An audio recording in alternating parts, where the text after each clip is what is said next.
Chapter 442. The guy you hung on the tree is called Li Xiaoxing.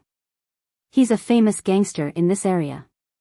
He's always around the school. Recently, he's been pursuing a girl called Li Jingjing. That girl is very afraid of him. She's too scared to go out. Baldy didn't know where he learned this bad habit of grabbing someone's sleeve and not letting go. It was as if he was afraid that Fang Yan would disappear again if he let go. With me, Baldy, there's no way he can enter our school. But it's not good for them to keep guarding outside the school. I can take care of the school, but who can take care of the things outside the school? Call the police. It's useless. That guy is a habitual offender. He's been in and out of the police station several times. He didn't do anything serious. The police can't do anything to him. A red light flashed in Fang Yan's eyes, but he didn't respond to Baldy's question. Principal's office. Zhong Dei placed a cup of hot tea in front of Fang Yan. He then sat on the sofa opposite him and looked at him seriously. After a long silence, he said with a sigh, "Fang Yan, it's been 3 years. We've been waiting for you for 3 years. You're finally back." Fang Yixing died in battle. Fang Yan stayed in Swallow Dock to mourn for 3 years. 3 years had changed too many people, and too many things had happened. The old principal of Rosefinch Secondary, Zhang Xiaofeng, retired. Before he retired, he invited the former principal of Ivy League School, Zhong Dei, to be the new principal of Rosefinch according to the agreement he made with Fang Yan. Zhong Dei was indeed a famous madman principal in Huaqing's education circle. After he came to Rosefinch, he carried out bold and decisive reforms. The good ones were promoted and the bad ones were cut down. He handed in a beautiful answer sheet in the shortest time possible. The teachers and students of Rosefinch, who were originally dissatisfied or hostile towards him, looked at him in a new light. Rosefinch High School's performance over the past 3 years had been outstanding in Huaqing's education circle. Regardless of whether it was its results or its reputation, it had become the private high school of choice for Huaqing's students. There were even many parents who traveled a great distance to ask for their children's education. In the past, I never had the chance to talk to him properly, so I spent 3 years by his side. Fang Yan's voice was calm and gentle, and there was no emotion on his face. However, there was still a trace of sorrow in his eyes that was difficult to dissolve. I talked a great deal to him, and heard him talk a great deal to me. I felt I understood him better. She wanted to know what kind of person he was. Isn't it too slow and cruel for you to only understand what kind of person the most important person in your life is? Zhong Dei sighed softly and said, "Regarding your father's matter, I also feel very sorry in my heart. Filial piety is the way of human relationships. I can't blame you for doing something wrong. But you have to know that there are many students waiting for you here. They waited for you for 1 day, 2 days, 3 days. They waited for you for 1 year, 2 years, 3 years. They asked the school countless times, 'Why didn't Mr. Fang come back? Why didn't Mr. Fang come back?' They couldn't get through to your phone, and they didn't have your contact information, so they could only ask the school again and again. They waited from the first year to the second year, and from the second year to the third year. In the end, they didn't manage to wait for you. This year, they all took the exam, except for Qin Tian, who didn't participate in the exam. The entire class of 40 students were all admitted to famous universities in various fields. They became the college entrance examination legends of our Huaqing's education circle, or rather, the entire Huaxia's education circle. Zhong Dei revealed an excited expression and said, "To us educators, this is such a good group of students. Unfortunately, your teacher-student relationship is still too short. If you could take care of them for 3 years and personally send them to the examination hall, what kind of ability would they display? What kind of people would they become? How many writers would there be? How many philosophers would there be? How many mathematicians or calligraphers would there be?" Fang Yan chuckled and said, "When I wasn't there, they still did very well in the exam. The master leads the way, but cultivation is up to the individual. I told them how to study, and I drew out their passion for knowledge. they could still do very well without me. When you weren't there, they were all suppressing a certain energy in their hearts. Zhong Dei shook his head and said, I've seen your file. You didn't stay in Rosefinch for a long time, but you are indeed a very talented teacher. Your scenario simulation method is very effective, and now I've already promoted it to the whole school in Rosefinch. Other schools also come to us to secretly learn from you. I'm very happy that you can come back. What are your plans? Today is the day for new students to enter the school, and another batch of students entered Rosefinch to further their studies. I'll give you a class. Or two. Fang Yan rejected and said, I don't want to be a teacher anymore. You don't want to be a teacher anymore? Then what do you want to do? Zhong Dei looked at Fang Yan with a puzzled expression and said, Fang Yan, Zhong Dei, rarely admire people, but I have to admit that you do have a lot of ideas in teaching and educating people. I'm far inferior to you in this aspect. Be a teacher and train a few more outstanding students for our Rosefinch, okay? I'll be a security guard. Fang Yan said. Fang Yan walked out of the headmaster's office. Baldy, who sent him here, was still guarding the entrance of the administrative building. Seeing Fang Yan come out, Baldy hurriedly greeted him and reached out to hold Fang Yan's arm, but Fang Yan avoided it without leaving a trace. Baldy looked at Fang Yan, grinned and laughed, and said, Have you talked to Headmaster Zhong? Which class are you going to teach? But if I were Headmaster Zhong, would definitely arrange a few more classes for you. You don't know, the class you taught before, 100% of the students were admitted to a famous school. If you stayed in the school, you would have been promoted for 3 years, and the bonus from that year would have been, oh, this school is yours.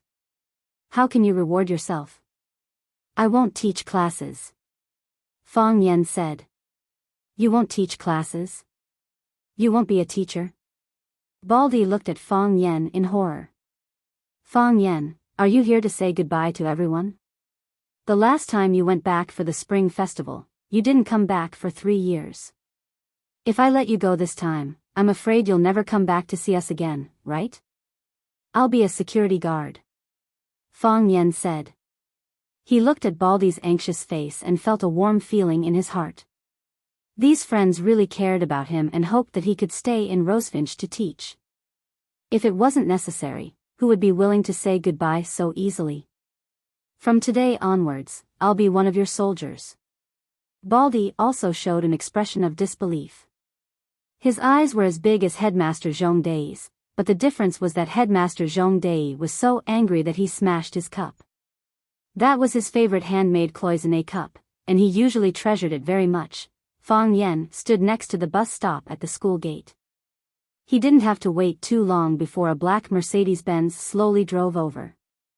Fang Yan opened the door and got in.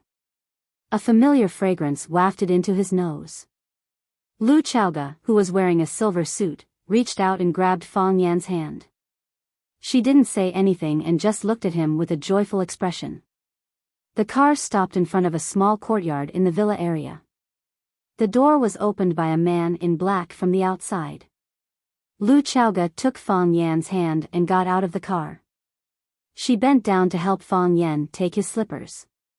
After Fang Yan changed his shoes, she pulled Fang Yan to sit on the sofa in the living room. She put a cup of fragrant top-notch silver needles in front of Fang Yan and turned on the TV to the documentary channel. Then she quickly went upstairs while giggling. When Lu Chaoga came downstairs again, the exquisite suit on her body had disappeared. Of course, she changed into a set of white casual sportswear. She took tomatoes, cabbage, meat, and fresh fish from the freezer and began to busy herself in the kitchen. She made a tomato scrambled egg, a sour and spicy cabbage, a celery shredded pork, and a milky white fish soup with a few green onions floating on it. Lu Chaoga took Fang Yan to wash his hands and then put a bowl of fragrant rice in front of him. Do you want a drink? Lu Chaoga asked. No. Fang Yan said. Then let's eat. Lu Chaoga said. Fang Yan nodded, picked up the bowl and began to eat. Lu Chaoga kept helping Fang Yan to eat and said aloud, since our first product went on the market 2 years ago, the technology of the Rubik's Cube has been constantly developed and widely used in various fields. We borrowed the channels of the Lu and Lan families to quickly cover the market with our products. All the logos with flames are our products. The logo of Chaoyan Technology was two burning flames above and below, and all the products of Chaoyan Technology were stamped with the logo of a flame. Using a sentence used by Finance Magazine when reporting on Chaoyan Technology, it was, "This fire lit up the whole world, and created a company and a woman." The development of Chaoyan Technology is very rapid. We have set up branches in Yanjing, Mingzhou, Pengcheng, and Xiangtan. We have bought a new office building in Huacheng, but I still work in the same old place because the core research institute of Chaoyan is still there. Our market share is getting higher and higher, and the variety of products we produce is increasing. We have applied for nearly 100 related product patents, and there are countless products in our Chaoyan Underground Research Institute that are being tested or about to be launched on the market. Our products are not only for civilian use, but also for military products in cooperation with the military. Of course, this matter is still confidential. Some foreign companies want to cooperate with us, and some consortia want to buy our company's shares or want to cooperate with us. I refuse. We are not short of money now, we have a lot of money now. Every day when I go to the office to see the new financial statements, I find that the money in the company's account has increased again. Sometimes I don't have time to carefully check how many digits there are. Why? Fang Yan interrupted her and asked. What? Lu Chaoga held the chopsticks and looked at Fang Yan. When you were very young, your parents were no longer around. You were alone, living in the enemy's home, and your only relative was your aunt. She didn't spend too much time with you. You have it harder than me, so why do you sympathize with me? Lu Chaoga pondered for a long time and said softly, because I have long been used to those things. I'm afraid you won't be used to it. Chapter 443. She was used to the death of her parents. She was used to being helpless. She was used to being wronged. She was used to all kinds of misfortunes and disasters. However, she was worried that Fang Yan would not be used to it. When a person's fate was full of misfortunes and tribulations, when a person suffered too much pain and lost too much, her heart would become hard, and her body would become strong. She would shelter him from the wind and rain, and she would welcome the morning glow and bathe in the starlight for him. Just like the flowers on the cliff, they were more aloof and independent than the wildflowers and weeds at the foot of the mountain. Lu Chaoga was the flower on the cliff, and the former Fang Yan was the flower in the greenhouse. When the flower on the cliff saw the flower in the greenhouse, there would always be some worry, and also some pity. The wind was so strong outside, and the snow was so fierce. Could his thin and weak body withstand it? Lu Chaoga knew that Fang Yan was suffering unimaginable sorrow, just like what she had suffered when she was a child. However, she gritted her teeth and stubbornly endured it. It was a kind of tearing pain, as if she was awake to remove an organ from her body. Father, which organ of the body should he correspond to? I'm worried that you won't be used to it. Hearing Lu Chaoga's answer, Fang Yan was stunned for a moment. He looked at Lu Chaoga's pretty face, which was full of concern, and said softly, "The place where I was born, there is a very bad habit. The men there all like to say heroic words like valuing friendship over life and death.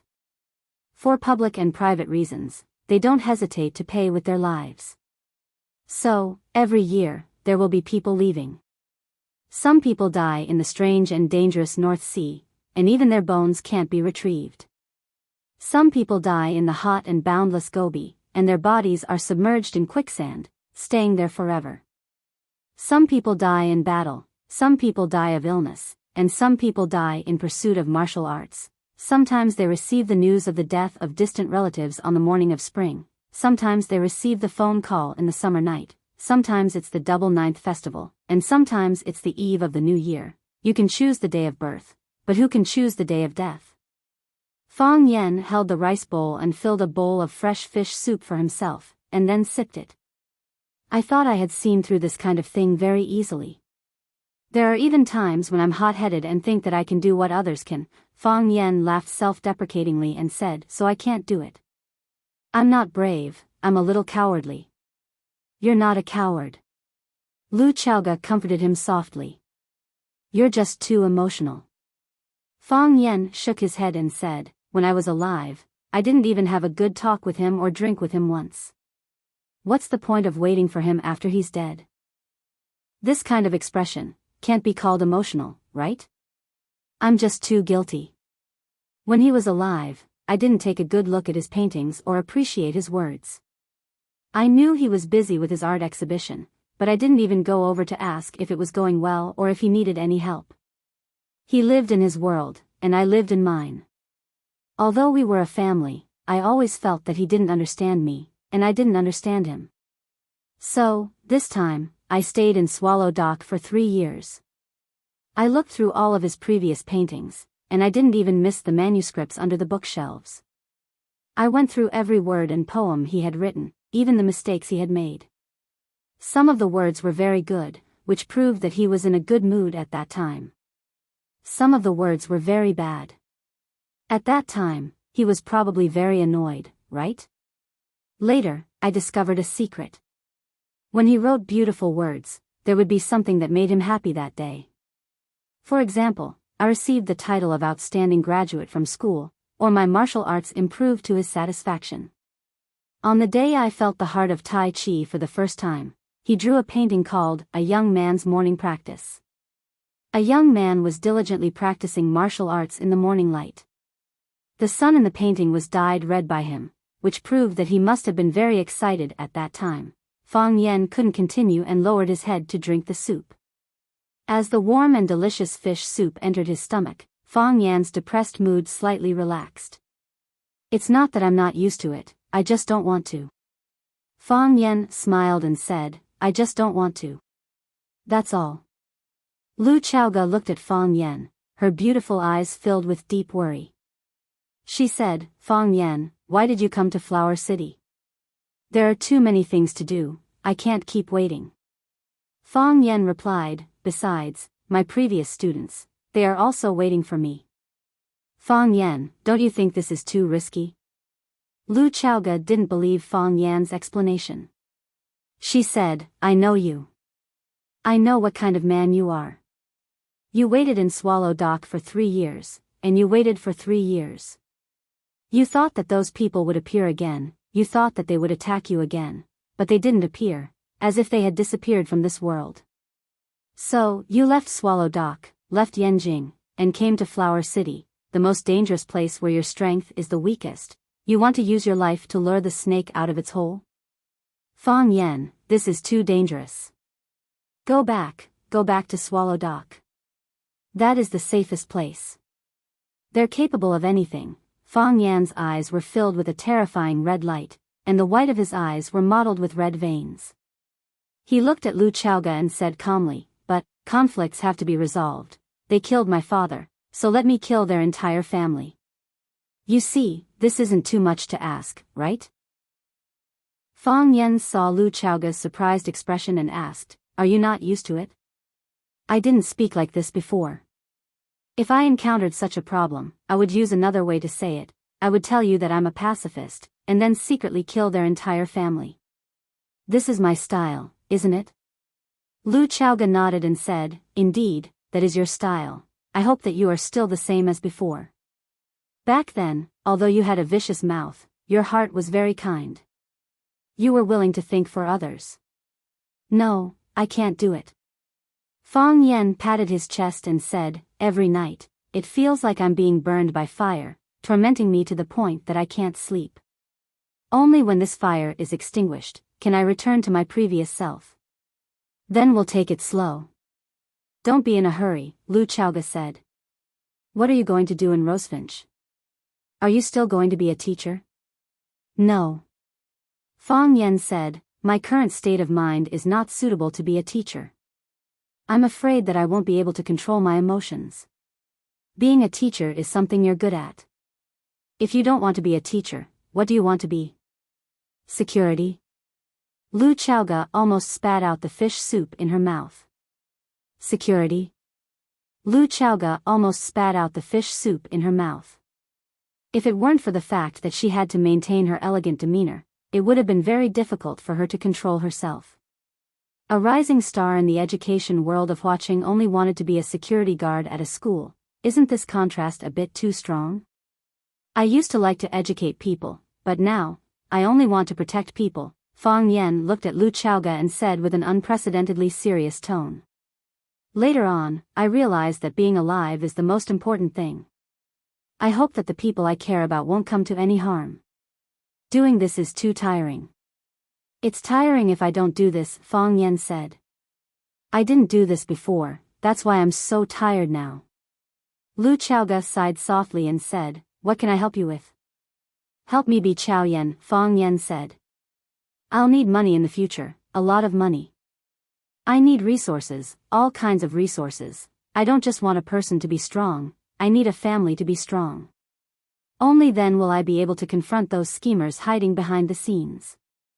Only then will I be able to chop off their dirty hands and pierce their dirty hearts. Lu Chaoga nodded and said, you were mourning in Swallow Dock for 3 years, and I didn't visit you for 3 years. I spent all my time and energy on the development of Chaoyan technology. I knew that this day would come, and I hope that when you come out, Chaoyan technology can be your strongest support. I think that Miss Qin also thinks so. After Fang Yixing's funeral, Qin Etian immediately left. She became her mother's assistant and one of the decision-makers of the Qin family's business. Her eyes were always on Chaoyan technology, and she used the Qin family's resources and connections to protect Chaoyan's development. If it weren't for Qin Etian's support, if it weren't for the Qin family support, Chaoyan technology, which was as fragile as a baby and had infinite potential, would have long been torn into pieces and swallowed by those ambitious people. It could be said that if it weren't for Lu Chaoga standing in the light to attract the gunfire, if it weren't for Qin Etian standing in the back to cast thunder, the 2 small flames of Chaoyan technology would have long been extinguished by others. I owe you too much, Fang Yan said in a deep voice. He didn't say thank you, because that word was too weak to express his feelings at this moment. Lu Chaoga smiled silently and began to clean up the dishes. She said, go watch TV for a while, and live here with me from now on. Fang Yan felt restless. He felt that he was in a bad mood right now, and it wasn't appropriate to think about the matters between a man and a woman. Moreover, he and Lu Chaoga still lacked some emotional seasoning. He felt that he wasn't ready yet. If they slept together, it wouldn't be appropriate, right? Fang Yan was in a dilemma. He didn't know what reason he should use to refuse Lu Chaoga's invitation without hurting a woman's proud self-esteem. Because he hadn't spoken much in the past 3 years, he felt that his language skills had deteriorated seriously. I've already cleaned up the room for you. Lu Chaoga walked into the kitchen with the bowls and chopsticks. Only then did Fang Yan realize that he was thinking too much. Chapter 444. You couldn't blame Fang Yan for overthinking it. Didn't this kind of plot appear in many novels and movies? When his parents were killed or his brothers died tragically, the male protagonist was in so much pain that he wanted to drown his sorrows in alcohol, while the female protagonist stayed by his side. When the male protagonist was drunk or pretended to be drunk, the 2 of them would ignite their passion and do everything that they could. Their bodies would feel so comfortable that they felt like they were on cloud 9. The next day, the female protagonist was the first to wake up. She looked at the male protagonist who was sleeping soundly next to her with a pitiful face.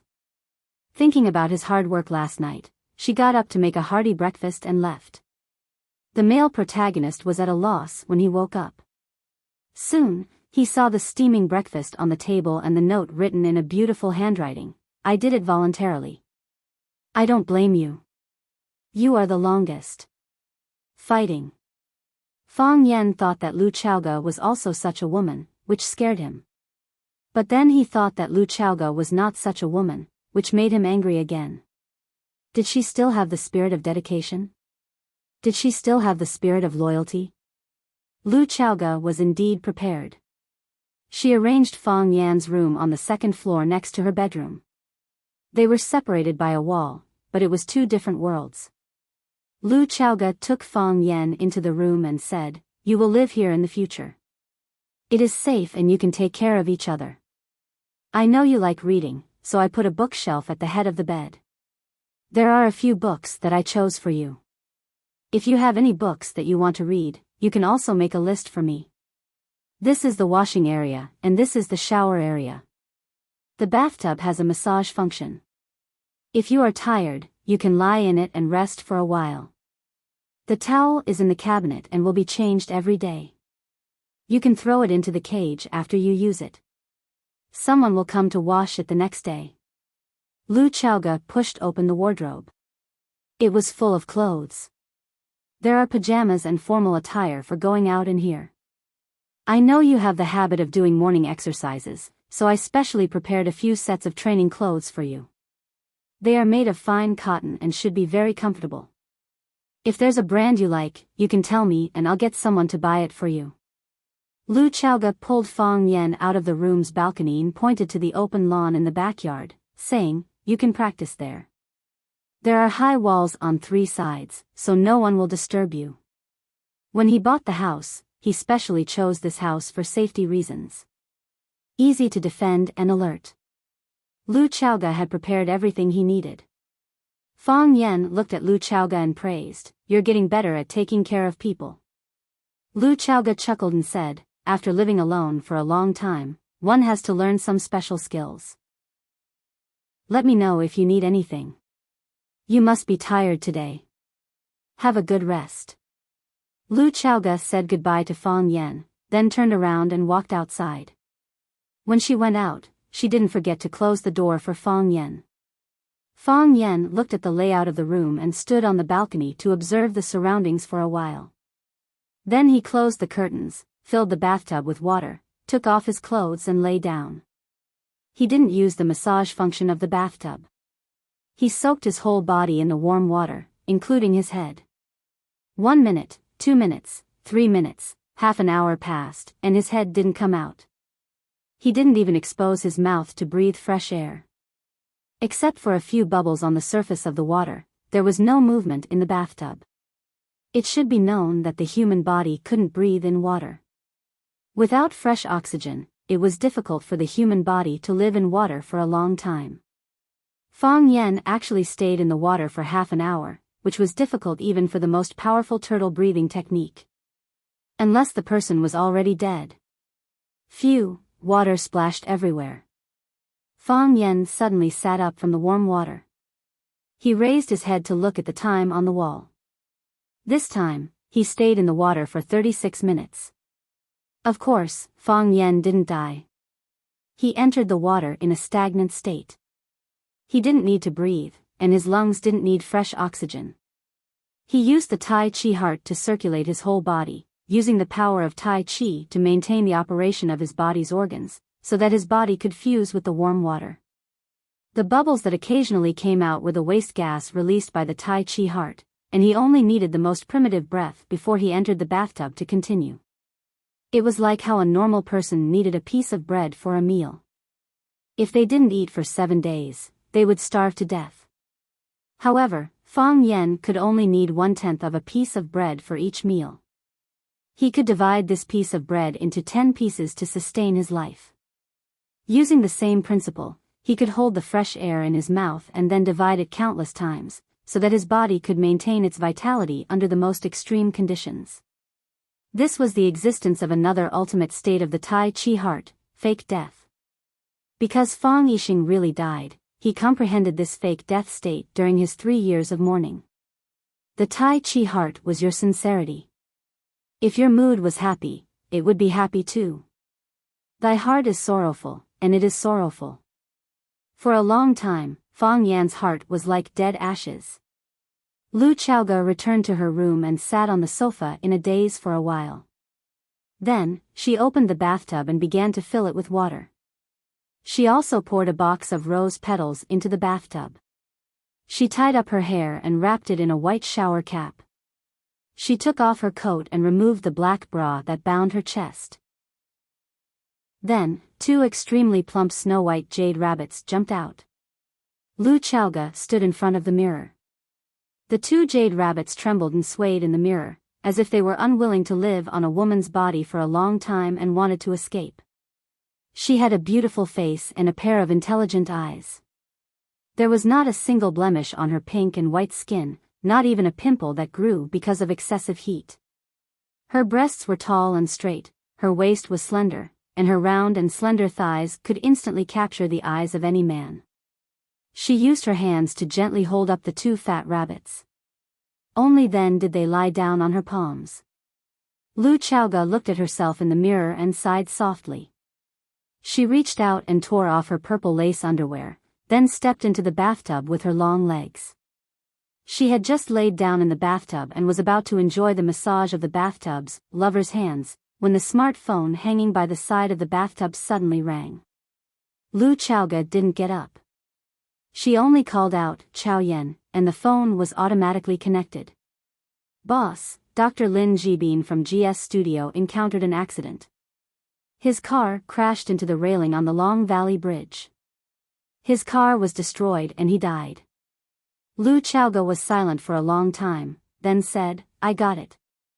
After hanging up the phone, Lu Chaoga closed her eyes tiredly. Those people hadn't given up yet. This kind of thing often happened. If it weren't for the powerful human resources provided by the Qin family, as well as the famous school cooperation plan that Chao Yan carried out later, Chaoyan's Underground Research Institute would probably have no researchers available now. What was the most important thing for a high-tech research company? Talent. There was no doubt that their opponent was very good at killing: white shirt and black shoes, handsome face and starry eyes. Holding a cup of tea, he had a natural and unworldly aura. Fang Yen sat quietly in the security booth and drank tea. Baldy felt uncomfortable standing next to him. Seeing that the two subordinates beside him kept signaling him with their eyes, Baldy had to stand up and speak. He looked at Fang Yen with a flattering smile and said, "Mr. Fang, let's discuss something. Why don't you take a walk around the campus? Go to the martial arts club to teach the students martial arts, go to the tea ceremony club to drink a cup of new tea made by the children, or you can go home and sleep for a while. There's nothing much here. Even if something happens, us brothers can help you. Is that okay?" Fang Yen looked up at Baldy and said, "You want to kick me out?" "No, no." Baldy waved his hand repeatedly. The few hairs on his head were almost scared off. "How could we kick you out? We can't kick you out of anyone else. I'm just worried that you'll be tired." "I'm not tired," Fang Yen said. "Hee, as long as you're not tired. As long as you're not tired." Baldy giggled, but he was already crying in his heart. Who was Fang Yen? He was the man of Lu Chaoga, the director of Rosefinch Secondary School. With such a great god guarding the security booth, the colleagues in the security office all had difficulty breathing. In the past, when they were on duty, they talked and laughed, bragged, and smoked cigarettes. Their days were as carefree as immortals. With Fang Yen sitting like this, they didn't dare to talk, brag, smoke, and even laugh. It was only a bitter smile. As the new head of Rosefinch Secondary Security Office, Baldy had to think about his subordinates. If the subordinates' days were not happy, as the boss, he would also lose face, right? But why was it so hard to say this? Baldy waved his hand at his subordinates, who were observing the wind direction, indicating that he couldn't do it. He didn't have the ability or the courage to ask Fang Yen to leave. The old fox Xing Cheng patted Baldy and whispered in Baldy's ear, "You're our head, the highest official in our security office. Whether he's a prince or a prince, when he comes to our security office, he has to listen to you. Would he dare to not listen to what you tell him to do?" Baldy thought about it and agreed. He was the head of the security office. How could he let Fang Yen suppress his brilliant power? So, Baldy straightened his back and walked in front of Fang Yen with a serious expression, saying, "Fang Yen, go to the Sparrow River Tea House to rest." After thinking for a while, he added majestically, "This is an order." Baldy felt that he had to stand up. If a tiger doesn't show its might, do you think I'm Hello Kitty? Chapter 445. There was a tea house called the Sparrow River Tea House by the river near the Sparrow Bridge. Some teachers who liked this style liked to drink a cup of tea and look at the river view when they didn't have class. Students with good family backgrounds also liked to come here to lament the passing of time. Maybe they would be inspired and come up with a good poem or essay. Fang Yen was stunned for a moment. He put down the teacup in his hand and said, "There's no need to rest. I'll go to the back garden." Fang Yen walked out of the security booth and headed to the back garden of the school. That was the student dormitory area. Some naughty students would smoke, play cards, and even get into fights there. It had always been the focus of the security office. If boys or girls sneaked into the girls' dormitory, it would be an even bigger problem. This was something that the school would not allow. He really left? Baldy stared at Fang Yan's back. His face was full of shock and disbelief. He was just saying it. Why did Fang Yan really listen to him? Could it be that, as the leader, he was really a deterrent? He really left. Jing Chang also found this behavior hard to understand. Why didn't he get angry? Baldy kicked Jing Chang's butt and scolded, "Brat, are you waiting for him to get angry at me? If he yells at me, you guys won't have a good time either." He wouldn't dare. Jing Chang patted his chest to show his loyalty. "If he dares to get angry at you, I'll be the first to fight him." Phew, this feels good. You guys don't know that I was about to go crazy from holding back. Exactly. My smoking addiction is acting up. I want to find a place to smoke, but I don't even dare to. You're still thinking about smoking? I don't even dare to speak. He's sitting there with a teacup like he's my grandfather. I have to report to him when I go to the toilet. I'm afraid he'll think I'm slacking off and going somewhere to sleep, everyone complained to Baldy. Because Fang Yan was too imposing, it was really painful for them to be next to him. He took the initiative to patrol the back garden this year. What about tomorrow? What about the day after tomorrow? Jing Chang asked the crux of the problem. We can't send him to the back garden every day, can we? Exactly. If he doesn't leave, will we still have a good life in the future? Division Chief, why don't you talk to him and ask him to retract his divine ability? A pretty boy, why did he become a security guard instead of a good teacher? How good would it be to be a teacher? The salary is high, the benefits are good, and I can rest for 4 months a year. If it weren't for the fact that I don't have a diploma, I would also want to be a teacher. Baldy was also very worried about this problem. Others were afraid of Fang Yan, but he was also afraid of Fang Yan. However, he still comforted his subordinates and said, "You don't have to worry about this problem." What kind of person was he? How could he really be a security guard like us brothers for a lifetime? He was a dragon among men, a man that even Chairman Liu and Headmaster Zhong valued. Don't worry, he won't be able to work for long. Maybe he'll leave in a few days. Everyone felt that what Baldy said made sense. How could a young hero like Fang Yan be a security guard for the rest of his life? With this thought, everyone's mood immediately became happy. Baldy remembered how he looked in front of Fang Yan just now, and he was secretly happy. He waved his hand and said, "Brothers, after work, we'll have little sheep hot pot at the entrance, my treat." Long live the division chief. Everyone shouted. Rosefinch Secondary, Fang Yan used to be very familiar with this school. But now he felt a bit unfamiliar when he walked there. The previous basketball court had been heavily renovated, and the east and west courts were combined into one, turning it into a dedicated basketball area. The embroidered chairs on the football field had been removed and replaced with soft and elastic cement. The students sat directly on the concrete floor to watch the game, and no longer prepared chairs. Also, the previous club's activity venues were all scattered. For example, the literature club was in a lecture hall in the teaching building, the English corner was next to the fountain, and they played pure English movies. There was also the Taekwondo club and the tea ceremony club, which were relatively independent. Now the school specially allocated a piece of land to build a building named Rosefinch Building, which was used as a library and for various club activities. Every society had a fixed venue for their activities. Even the tree-lined path under Fong Yan's feet, which he had walked hundreds of times before, had changed. The short grass had grown taller, the railings on both sides had been strengthened, and the strong parasol tree seemed to have aged a bit. A lot of things could happen in 3 years. He had already spent 3 years reflecting, so Flower City would be a new beginning for him. Watching, this was the origin of everything, and also the origin of the tragedy. If he hadn't come to Watching, if he hadn't encountered those things, if he had just been a quiet teacher, if that was the case, wouldn't his father not have died in battle?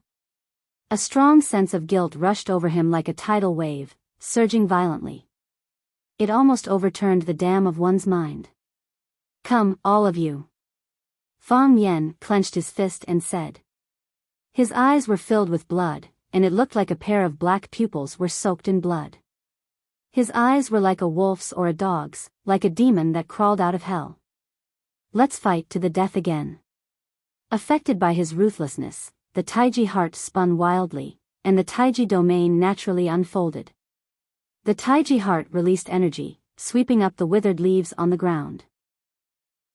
Countless leaves were like countless butterflies, they flew up and down, gathering in the eye of the storm. Finally, they formed a ring, like a dragon of withered leaves that had a life of its own. The dragon of leaves flew around Fong Yan's body, baring its fangs and claws, as if it wanted to swallow the man in front of it in one bite. Huff, Fong Yan used the clear heart chant to forcefully suppress the ruthlessness in his heart. Bang, the dragon of leaves exploded, and the ground was smashed. The fallen leaves scattered in all directions, rustling in the wind. Fong Yan let out a long sigh of relief. The ruthlessness in his body was gathering more and more, becoming heavier and heavier. This wasn't a good sign. Even the pure and untainted Taiji heart began to feel uncontrollably collapsing when it was tainted by this. Fong Yan was very worried. He was worried that one day, the Taiji heart would no longer be under his control. In other words, the Taiji heart would only start spinning when he used violence or was in a ruthless mood. If that was the case, wouldn't he become a monster? Don't worry, Fong Yan said to himself. They will come. They will definitely come. He can feel their presence. Fong Yan seriously thought about it, and walked towards his original destination. In the depths of the flowering shrubs, a beautiful girl watched the scene unfold in front of her with wide eyes.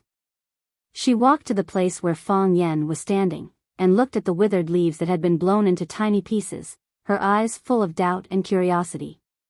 What kind of man is he? The girl muttered to herself. 3 years ago, Fong Yan was an influential figure in Rosefinch Secondary. 3 years later, batch after batch of Rosefinch's students had left, and there were only a few students who knew him. It was currently the students' lunch break, and class would start in half an hour. The students weren't sleepy, and were gathered in groups of 3 to 5, chatting noisily. There were also some new students who had brought back their military training uniforms to try on. They would be participating in the new military training starting tomorrow. Fong Yan, who was wearing a white shirt, walked in the middle of the crowd, and naturally attracted the attention of countless students. Some people even pointed at him, feeling that he was a very strange person. A tall boy was handing out cigarettes to the students around him. When Fong Yan saw him, he walked over and said, "I don't object to you smoking, because I know I can't stop you from smoking. But, can you change to an empty place? You're standing at the door of the dormitory, it's very easy to cause a fire." The tall boy lit up the cigarette in his hand, put it in his mouth, and took a puff. He sneered and said, "Who are you? Who do you think you are?" Fong Yan smiled, and the cigarette in the tall boy's mouth was in Fong Yan's hand. The tall boy didn't see Fong Yan's movements clearly, and he didn't even notice that Fong Yan had made a move. But, how did the cigarette end up in Fong Yan's hand? The tall boy reached out to grab it.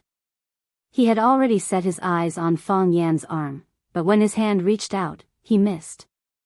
He tried again, but he missed again. Young people tended to be irritable. He was ashamed and annoyed, and he reached out to hit Fang Yan's chest.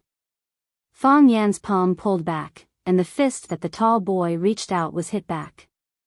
His arm hung down, and his palm kept shaking. With a light touch from Fang Yan, his fist became red and swollen. The tall boy didn't dare to move again. He just looked at Fang Yan with fear in his eyes, who was smiling gently. Fang Yan's 2 fingers rubbed gently, and the burning cigarette was extinguished. He flicked his finger, and the cigarette butt flew into the trash can not far away. Ignoring the boys who looked at him in surprise, Fang Yan said with a smile, "This is the first time. What about next time?" A boy asked recklessly. "There is no next time," Fang Yan said in a stern tone. Some people said that young people should be allowed to make mistakes. In the past, Fang Yan also thought so. However, some mistakes could only be made once in a lifetime. Just once, it was already painful to the bone. When Fang Yan was patrolling the backyard, Jing Chang from the security office ran over with sweat on his head. "Fang, Mr. Fang," Jing Chang shouted while panting, "those punks are here. They came to trouble Director Kai." Fang Yan frowned and said, "I'll go take a look." Fang Yan followed behind Jing Chang. When the 2 of them rushed back to the security booth at the school gate, they found a group of people making trouble at the gate. Baldy and another security guard on duty blocked the gate with their bodies, not letting these ferocious guys step into the school gate. Fang Yan looked at the crowd opposite and couldn't help but be stunned for a moment. He actually found an acquaintance. Chapter 446. Brother Yellow Hair, it's not that I want to trouble you, it's the people from Rosefinch Secondary Security Office who are bullying us too much. The road is facing the sky, we each walk our own path. We weren't even in their way, we were just looking in from the school's entrance and they attacked us. Is there still any law? The man with the earring stood next to a man with a head full of blonde hair and said indignantly. After being bullied by Fang Yan yesterday, he had been thinking of getting back at them. As a gangster, he was most afraid of losing face. If he lost face, how could he lead his underlings? Therefore, he asked his big brother to help him take revenge. Brother Xiaoxing is right, they bullied Brother Xiaoxing like this, aren't they purposely making Brother Yellow Hair lose face? On this street, who dares to make Brother Yellow Hair lose face? On Rosefinch Avenue, Brother Yellow Hair is invincible. Brother Yellow Hair, there's a strange person over there, that guy is a bit strange, he seems to know some kung fu. Little Yellow Hair held a cigarette in his hand, proudly blowing out smoke bubbles one after another, and said with a blank expression, "Let's talk things out, how can we beat people up? This is a society with the law, beating people up is against the law. I want to see who dares to hurt people at the school gate. You all went to the hospital yesterday, right? Did you bring the report? We have no other intentions today, just to talk to them about the issue of apology and compensation. Yes, yes, yes." Brother Xiaoxing nodded repeatedly. "Let's make him kneel down and apologize, then the injured brothers will each pay 100,000, we can't be too greedy." There were a lot of punks today, there were about a dozen people gathered behind a blonde man. And they were not here to cause trouble, but to negotiate. They said that the security guards from Rosefinch Secondary Security Office injured a few good youths who passed by the school gate. One of them hurt his spine, and another had his nose broken. They even brought the hospital report, saying that if the school didn't give them an explanation, they would call the police and the media to report the school's violent behavior. The other party had the advantage in numbers, and they were reasonable, because the people were indeed injured by the security guards. At least for now. They came to Xing Shui angrily to denounce him. If he didn't handle it well and the matter was brought to Principal Zhong Dei, he was afraid that Principal Zhong would dismiss him, the newly appointed security captain. He was not a philanthropist who would show mercy just because he had a little relationship with Fang Yan. Zhong Dei was strict in his studies and did not care about personal relationships. He was famous for being an iron-fisted principal. Baldy and another security officer stood in front of the gangsters, refusing to budge an inch. Baldy's expression was cold. He forcefully suppressed the anger in his heart and said, all of you, leave immediately. Otherwise, I'll call the police to arrest you. This is a school, a place to teach and educate people. If you rascals dare to disturb the students' studies, it's not too much to put you in jail for a few years. The yellow-haired man threw the cigarette butt on the ground and stamped it out. Xiaoxing quickly took out a tissue from his pocket and squatted on the ground to pick up the cigarette butt and wrap it up. He knew Brother Yellowhair's temper. He didn't like people spitting and littering everywhere. He was a successful, high-quality man who cared a lot about the public environment. Xiaoxing put the tissue with the cigarette butt in his hand into the trash can next to him. Then, he returned to stand beside the yellow-haired man. The yellow-haired man looked at Baldy and smiled lightly. He said, "Of course, we know that the school is a place to teach and educate people. But what's the purpose of letting students learn knowledge? It's to let students understand that if you hit someone, you're being unreasonable. Now, we're here with the injured to ask you for an explanation. It's a matter of course. Even the law has to protect us. Which law says that ordinary people can't go to the school gate to ask for an explanation? You're quibbling. They were the ones who blocked the school gate to cause trouble. Did they hit anyone?" "No, I didn't." "Did they push you? Or did they attack you in some other way?" "They called me Baldy," Baldy said righteously. "They insulted me verbally." The yellow-haired man glanced at Baldy's bald head and said, "They said you're Baldy. This is indeed their fault. Just because they insulted you verbally, you attacked and injured them? Is this the logic of how you deal with things? Is this the outstanding result of Rosefinch Secondary's education?" Baldy's mouth opened, but he didn't know how to refute this question. He wanted to say that he didn't hit them, but now Fang Yen was his direct subordinate and an employee of their security office. He finally understood why Fang Yen didn't want to be a good teacher but came to the security office. He came to avoid trouble and let him be the scapegoat, right? "Brother Yellowhair, they're here." "It's that guy. It's the guy in the white robe who hurt us." A hooligan with acne on his face pointed to the distance and shouted excitedly. In the direction he pointed, Fang Yen followed Jing Cheng and slowly walked over. Brother Xiaoxing's face was flushed, and he seemed to be in a state of extreme excitement and madness. The guy who beat him up, the bastard who tied him up with a tie and hung him on a tree trunk, this scumbag, devil, and cancer of society was about to receive his overdue justice. He would pay the punishment of losing his dignity and money. He deserved to die. Brother Xiaoxing felt that he had been invincible since he started his career. Didn't the hooligans or students of Vermilion Bird Street respectfully call him Brother Xiaoxing when they saw him? Yesterday was the lowest point of his life. It was the most shameful day of his life. Now, he was going to climb up from that low point. He wanted to revive the glory of the name Brother Xiaoxing, Brother Yellowhair. It's the kid in the white robe. Today, you have to help us brothers and cripple that kid. Otherwise, we won't have the face to mingle in the underworld anymore. Look at that arrogant, despotic, and insufferably proud look on his face. Just looking at him makes people feel unhappy. Who does he think he is? He's just a security guard, but he's even more arrogant than Brother Yellowhair. You mean him? Yellowhair finally saw Fang Yan's face clearly. Although they haven't seen each other for 3 years, and his temperament had changed a lot, but wasn't this the Fang Yan that they wanted to bully but were bullied instead? Yes. It's him. Brother Xiaoxing sneered. I'll recognize him even if he turns into ashes. Pa. Yellowhair punched Brother Xiaoxing's face. He was extremely ruthless. Brother Xiaoxing's mouth was cracked, and blood quickly dyed his chin red. A purple-red fist mark appeared on his white and tender face. Before Brother Xiaoxing could react, Yellowhair kicked him in the stomach again. Brother Xiaoxing's body stepped back and fell to the ground. Brother Yellowhair, a group of people looked at Yellowhair dumbfoundedly. They didn't understand how things developed into this situation. The silly guy with a face full of acne opened his mouth and asked in a low voice, Brother Yellowhair, did you hit the wrong person?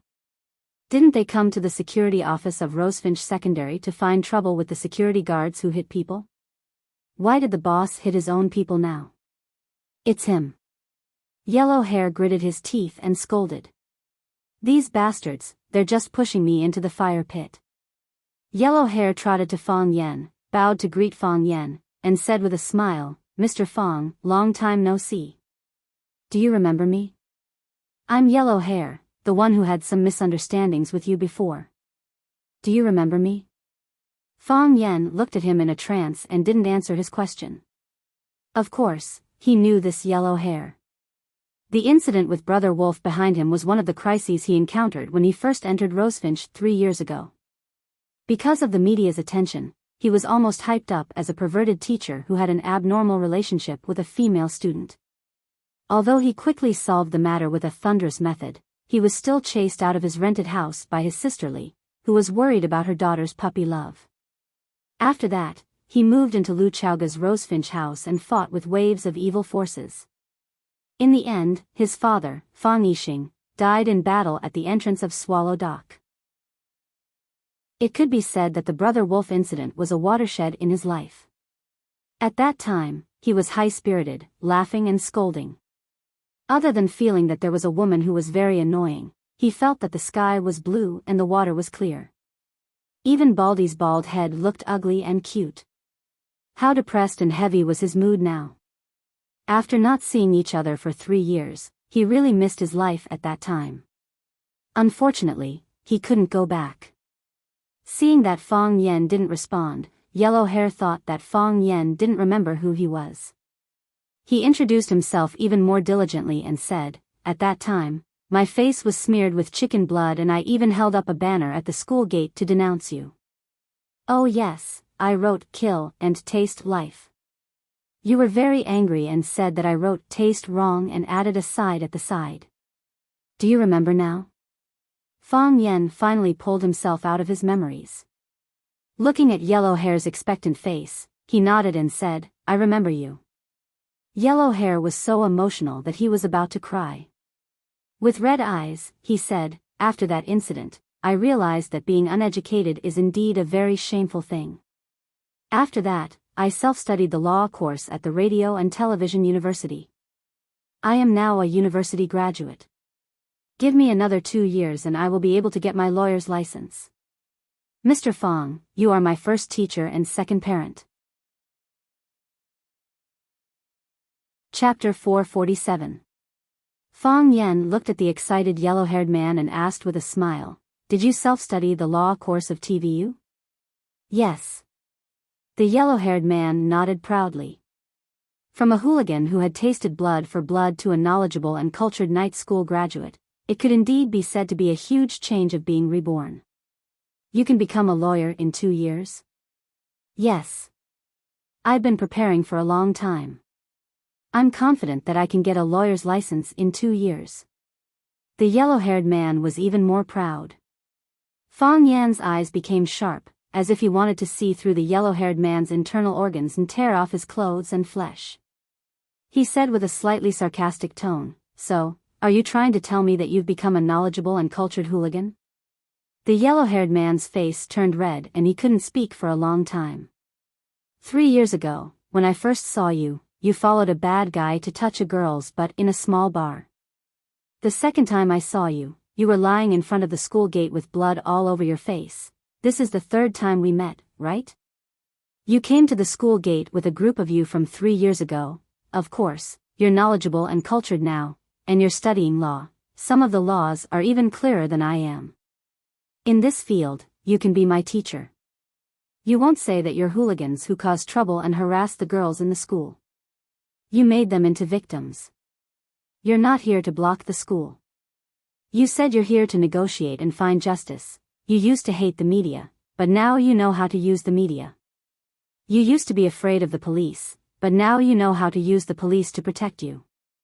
You proudly told me that you self-studied the TVU course, and you said that you can get a lawyer's license in 2 years. You've indeed improved, and you've grown to a level that I'm impressed with. What do you want me to say to you? To encourage you to achieve anything if you have a will? To praise you for turning over a new leaf? Mr. Fong, I didn't mean that, the yellow-haired man was so ashamed that he couldn't speak. He really hoped that Fong Yen could see his growth, and he was also eager for Fong Yen to praise him. Even if she patted him on the shoulder, it gave him the strength to move forward. He had experienced too many things in the past few years. He had fought and injured people, eaten and dashed, went to the police station, patted his wife, and touched a little girl's butt. However, those past events were like a wonderful popcorn movie, burning in the treasure house of life. Not a single trace was left. That time, he became Brother Wolf's chosen puppet. His face was covered in blood as he lay on the stretcher. Fong Yen angrily pulled him up and used his finger to smear the blood on his face. Then, Fong Yen seriously added a side to the word taste. That scene replayed in his mind countless times, crashing into his soul again and again. The appearance of Fong Yen completely subverted his previous worldview. Before meeting Fong Yen, he thought that Brother Wolf's tattoo of a wolf's head was cool. He thought that his companion Zhang Quan Dan's lip stud was cool. He thought that little wolfhound's ability to drink 12 bottles of beer in one breath was cool. He thought that little pretty boy's ability to rely on his Lu Dehua appearance to be taken care of by all kinds of rich women was cool. Of course, until now, he still thought that little pretty boy was cool. He was born with skills that made people envious. However, after getting to know Fong Yen, he felt that Fong Yen was cool when he grabbed the glass bottle in his hand and broke it piece by piece. He was cool when he rushed up and lifted Brother Wolf's body. He was cool when he faced the gangsters and the media. He was cool when he used his finger to smear the blood on his face. Most importantly, he did not have Lu Dehua's face, but many young and beautiful girls liked him. It was as if a candle had suddenly appeared in a dark room, and Fong Yen was the one who had brought the candle to her. He felt that he should change and become a knowledgeable and charming man. So he began to study hard and became the most outstanding graduate of the TV university that year. He liked the law and began to strive for a lawyer's license. All of this stemmed from the influence of the man in front of him. He came to Rosefinch Secondary to look for Fong Yen several times, but he was disappointed every time. Today, he was surprised to meet him, but it was in such an awkward situation. Fong Yen looked at the yellow-haired man and said, "If you study hard day and night just to become a cultured hooligan, if you work hard to get a lawyer's license just to defend yourself and your companion's innocence, then I regret reminding you in the first place. I regret teaching you how to arm yourself with knowledge. It's better to let you taste blood. It's also less destructive to society." The yellow-haired man respectfully bowed to Fong Yen and said, "Mr. Fong, I know I was wrong. I relied on what I learned and became arrogant and complacent. I felt that I had a few drops of ink in my stomach, so I wanted to help my brothers to vent their anger. There was a problem with my mentality, and there was also a problem with my mind. I didn't use what I learned where it should be used. I'm sorry for your education." Fong Yan's expression softened a little, looked at the yellow-haired man and asked, "What's your name?" "My name is San Xian," the yellow-haired man said embarrassedly. He also felt that his name was really not presentable. "My surname is Hai. My parents used to sell seafood at the ferry, so they named me San Xian." "San Xian, don't feel ashamed of your name." Fong Yen patted him on the shoulder and said, "You should work hard to make your parents proud of your name." San Xian nodded and said, "My parents are already very proud of me. They didn't let me go home a few years ago, but now they call me several times a month and ask me to go home when I have time. They will be even prouder in the future." Fong Yen smiled and turned his eyes to Xiaoxing and the group of minions he brought with him. Where Fong Yan's gaze landed, everyone took a step back in unison. How could they dare to go against a man that even their boss had to bow down to? San Xian's face was extremely embarrassed. He took the initiative to explain to Fong Yen, "Mr. Fong, this matter is indeed our fault. It's up to you to punish or punish us. If it wasn't me you met today, but anyone else in the security office, what would you do?"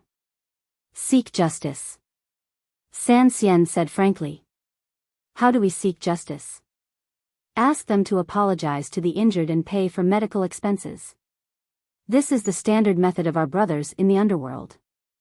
San Xian said. Otherwise, make the matter bigger. Most schools don't want negative news to be reported by the media. You guys are good at scheming. Fang Yen said with a smile, I won't beat you or punish you. I'll let you remember this. Mr. Fang, what do you mean? San Xian had a bad feeling in his heart. He respected Fang Yen, but he was more afraid of Fang Yen. This fear came from the bottom of his heart. It was as if this man could turn into a monster by opening his mouth or waving his hand. Dang dang dang, the school bell rang. There was a brief silence, then the whole ground began to shake. The clamor, the sound of footsteps, and the students rushing out of the classrooms were like a flock of sheep spreading around the school before gathering at the school gate. When they passed by the school gate, they found a strange and eerie scene. More than 10 men lined up in 2 neat lines. They stood on both sides of the gate of Rosefinch Secondary as if they were greeting guests at the entrance of a restaurant. Some of these men had terrifying tattoos, some wore cheap and dense ear studs, and some had colorful, non-mainstream hairstyles. These men looked like delinquents at first glance, but they were doing something that did not match their image at all. It's been hard on you, please go home safely. They bowed deeply to the students and shouted together. It's been hard on you, please go home safely. They stood up and performed the same etiquette to the next group of students. It was the peak time for students to enter and leave the school. Just as they raised their bodies, they had to lower their heads again to remind the students who passed by them to go home safely. Oh my God, isn't that the ear stud guy Xiao Xing? He's amazing, I heard he has a lot of underlings. That big fatso. He asked me for 100 yuan and hasn't returned it to me yet. What's his name again?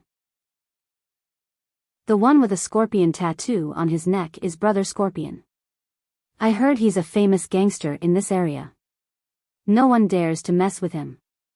At that time, the owner of the students' cafeteria quarreled with him and he brought his men to smash the restaurant.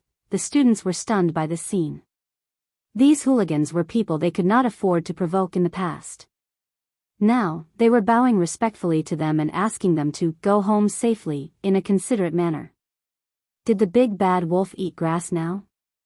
Many students took out their phones from their pockets in surprise to record this strange scene. It was rare to see such a lively scene. Fang Yen sat in the security booth and drank tea. Baldy and the others stood at the door with their heads held high.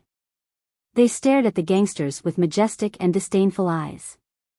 They tried very hard to express to the students that the reason why these gangsters were so docile and did such unreasonable things was because they were conquered by our domineering aura. Baldy's face was full of pride and glory. The few strands of hair on his head were fluttering in the autumn wind. Very silly and very unruly. Chapter 448. Director, how do you feel? Jing Cheng approached Baldy and asked in a low voice. I'm all right. Baldy said with a dignified face, looking like a leader. If they didn't have some ability, how could they enter our Rosefinch secondary security office? Do you think anyone can enter our security office? It's high. As high as a 9-story building, Jing Cheng said with a smile. Those hoodlums care about their reputation the most. They come to our school all day to show off. Don't they want people to think they're powerful? Today, they did something like this and lost so much face. Let's see if they still have the face to wander on this street in the future. I'm afraid they'll hide far away when they see our school students. Evil never triumphs over good. Even if Fang Yen didn't do this, I would still find a chance to teach them a lesson, Baldy said righteously. The Baldy said with a righteous air, after this incident, if they know their mistakes and can correct themselves, it can be considered a virtuous deed. Although Mr. Fang isn't a teacher now, he's still doing the work of educating people. San Xian stood next to Fang Yen and asked in a low voice, Mr. Fang, I want to ask you a favor, what is it? Fang Yen asked without turning his head. He was focused on drinking the big leaf tea that Baldy gave him. The tea was slightly astringent, just like his current mood. can you be my teacher? If there's anything I don't understand, can you give me some pointers? San Xian asked nervously. He was very nervous. Sure, Fang Yan said. San Xian didn't expect Fang Yan to agree so easily. After a while, he said excitedly, Mr. Fang, you'll be my teacher from now on. I'll definitely work hard and won't let you down. You're not learning for me, you're learning for yourself, Fang Yan said. You'll be a hoodlum for the rest of your life, it has nothing to do with me, but I'm still looking forward to you becoming more outstanding and using your knowledge in more important places. Got it, San Xian said, feeling enlightened. Fang Yan pointed to the hooligans who were standing at the school gate pretending to welcome guests and said, take them home. Don't come to the school gate to make a fool of yourself again. This is a school, a place for students to learn. If I see them causing trouble here again, I'll hang them on a tree and make them shout these 2 lines at the students. I won't. They won't come again. I won't dare to come again, San Xian promised before leaving with his men. Dong dong dong, someone gently knocked on the window of the security booth. Fang Yan raised his head and looked over. The beautiful girl that he had once met was standing at the window and looking at him with a smile. What's the matter? Fang Yan asked curiously. Are you the school's security guard? The girl asked in a crisp voice. Fang Yan nodded and said, yes. The girl looked at Fang Yan up and down, then pointed at the green security uniform on Baldy and said, then why aren't you wearing a security uniform? You're lying, the girl pretended to be angry and said, how can you be a security guard? You don't look like one at all. How can a security guard look like you? I'm a security guard, Fang Yan explained. They're all standing outside, and only you're sitting in the security booth? You're the security captain. Also, you still haven't answered my question. If you're a security guard, why aren't you wearing a security uniform? Fang Yan was troubled for a while, then said in a small voice, the security uniform is too ugly. Ha ha ha, the girl laughed. I also don't think it looks good. Oh yeah, are you off work? I'll treat you to dinner, okay? Why would you treat me to dinner? Because I like you, the girl said. No need, Fang Yan refused. I already have a date. Humph, you really don't give me any face. I don't treat people so easily, the girl said coldly. What's your name? I'm a security guard. Do you know what my name is? I don't know. I clearly told you, the girl said angrily, my name is Su Chi. Do you remember it this time? I'll try my best, Fang Yan said with a serious face. He knew that this girl had a faint affection or a slight curiosity toward him, but he could only push her away. Because he couldn't accommodate too many people around him. I'm a security guard, I'll try my best to remember the name of every student in the school. If I forget, please forgive me. There are too many people, and my memory isn't very good. So boring. The girl turned her head and proudly left. When most of the students had left, Baldy walked in front of Fang Yan and said, Mr. Fang, it's time to get off work. Why aren't you going back to dinner? I'm treating my colleagues to hot pot, do you want to join us? We haven't seen each other for a few years, let's have a drink. After a pause, he added, you can call me director at work, but after work, we'll call each other brothers. I'm a few years older than you, so I'll be your big brother. There's no need to be so distant between brothers. Fang Yan raised his wrist and looked at his watch. He knew that Lu Chaoga might have already sent a car to pick him up, so he put down the teacup in his hand and said, you guys eat, I won't be going. I'll go back now. Fang Yan and the other 2 colleagues nodded and walked toward the bus stop not far from the school gate. He had an appointment with Lu Chaoga. Every day after work, a car would stop there to pick him up. Fang Yan walked to the bus stop, and there was indeed a large GMC limousine parked there. Before Fang Yan could walk over, a man in black pushed open the car door and jumped out. Mr. Fang, we meet again. The man in black took the initiative to greet Fang Yan. Qi Ning.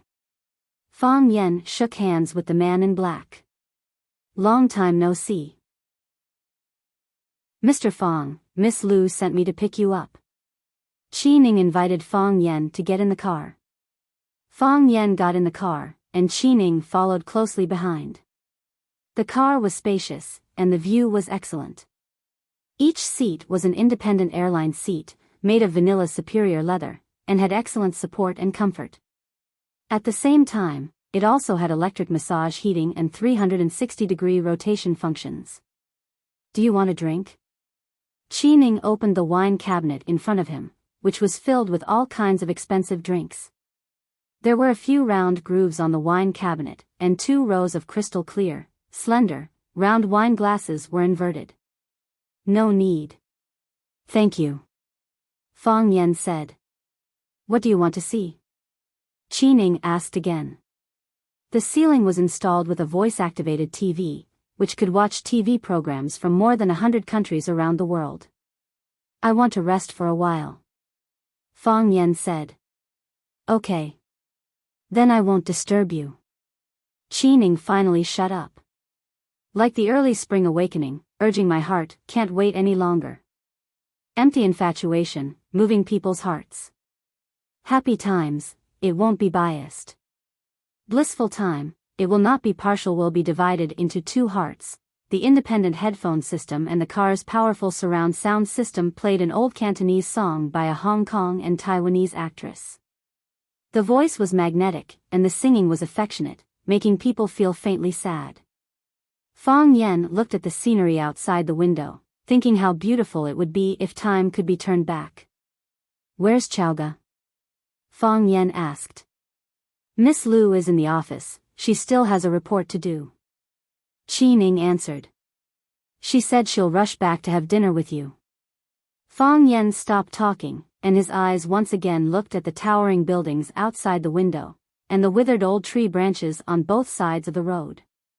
The autumn wind was cool, and the city was full of killing intent. Lu Chaoga wasn't having a meeting in the office, but in a bustling supermarket. She was wearing a black professional suit tailored for her by the world's top clothing brand, Angel. On her hand was a limited edition Queen's watch produced only 99 pieces by Patek Philippe. This watch was popular all over the world because it was worn by the Queen of England. The Hermès scarf around her neck was intellectual and exquisite, and her high heels were black and shiny, spotless. Such an elegant and beautiful woman stood out like a crane in a flock of chickens.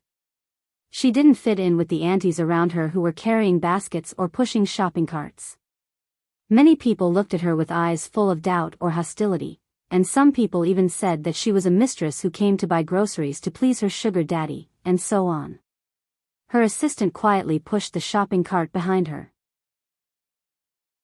In front of them, on the left, and on the right, there was an inconspicuous man forming an iron triangle that surrounded her in the middle, so that they could get close to her in the shortest time possible in the event of an accident.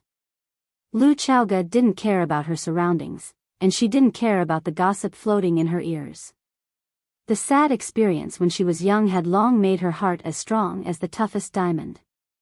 She held a small piece of paper in her hand, and was carefully studying the scribbled words on it. Scrambled eggs with tomatoes. He doesn't like to eat too sweet food, but scrambled eggs with tomatoes is an exception. Broccoli gravy soup. He drank 2 bowls yesterday, and there's no broccoli at home, so we need to replenish some stock. And fish. He ate some of every kind of fish, so which kind of fish does he like? Then let's just buy some of each kind. Lu Chaoga kept stuffing the shopping cart with the fresh ingredients she had bought, and the shopping cart was already piled up like a small mountain. Baby vegetables. He likes to eat baby vegetables. Buy more vegetables. Lu Chaoga's face was full of seriousness, as if she was doing the most important thing in the world. What she didn't know was that when she bent over to take the vegetables, her full breasts, plump buttocks, and sexy waist that curved like a half-moon exuded a fatal attraction. Women who buy groceries are the most beautiful. Chapter 449. Lu Chaoga didn't go home, so Fong Yen didn't have anyone to talk to. He sat downstairs and drank a cup of green tea, then returned to his room to fill the bathtub with water, and buried his body in the pool.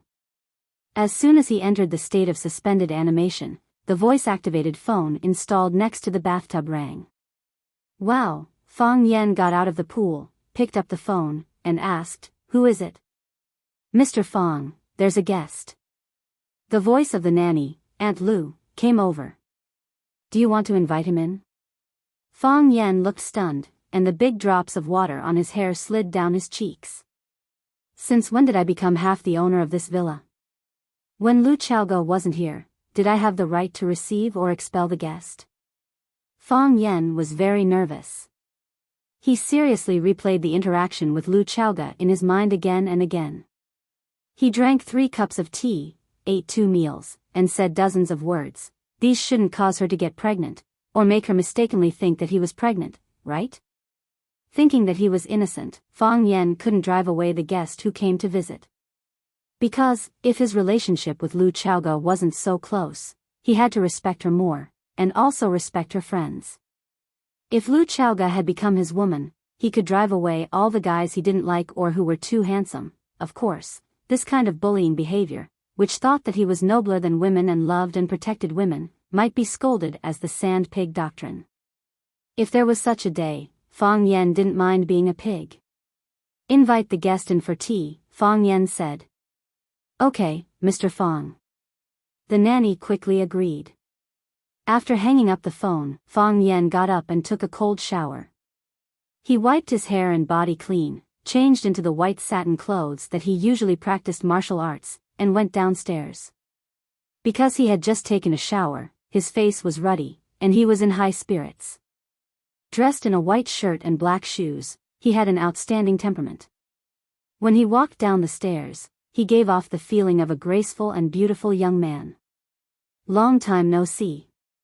Mr. Fang is still as elegant as ever."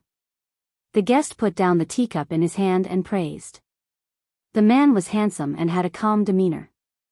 There was a faint smile on his face that made people feel as if they were bathing in the spring breeze. His eyes were gentle and deep, making people feel that he was a kind person, but also a scheming person. It was rare to see a scheming and kind person receive such an evaluation. His white shirt was lined with a checkered waistcoat, and his tailored blue suit made him look both businesslike and fashionable. On his wrist was an exquisite watch with a brown crocodile leather belt. Fang Yen couldn't recognize the brand of the watch, but he really liked it. One of the 4 young masters of Flower City, Jiang Zhulu. Fang Yen had been silent for 3 years and had also disappeared for 3 years. His mentality and temperament had undergone earth-shattering changes, but his old friends were also growing at a speed visible to the naked eye. The Jiang Zhulu sitting in front of him might still have the name of the 4 young masters of watching, but Fang Yen could be sure that the Jiang Zhulu now was no longer the Jiang Zhulu of the past. While Fang Yen was sizing up Jiang Zhulu was also sizing up Fang Yen. The 2 men's gazes met in the air, and then they smiled knowingly. Fang Yen walked in front of Jiang Zhulu and said, "Eldest young master Jiang, you flatter me. Our Fang family is a small family, and we don't have any temperament or elegance. On the other hand, eldest young master Jiang is reserved and has an extraordinary temperament. One look and I can tell that you have the demeanor of a great family."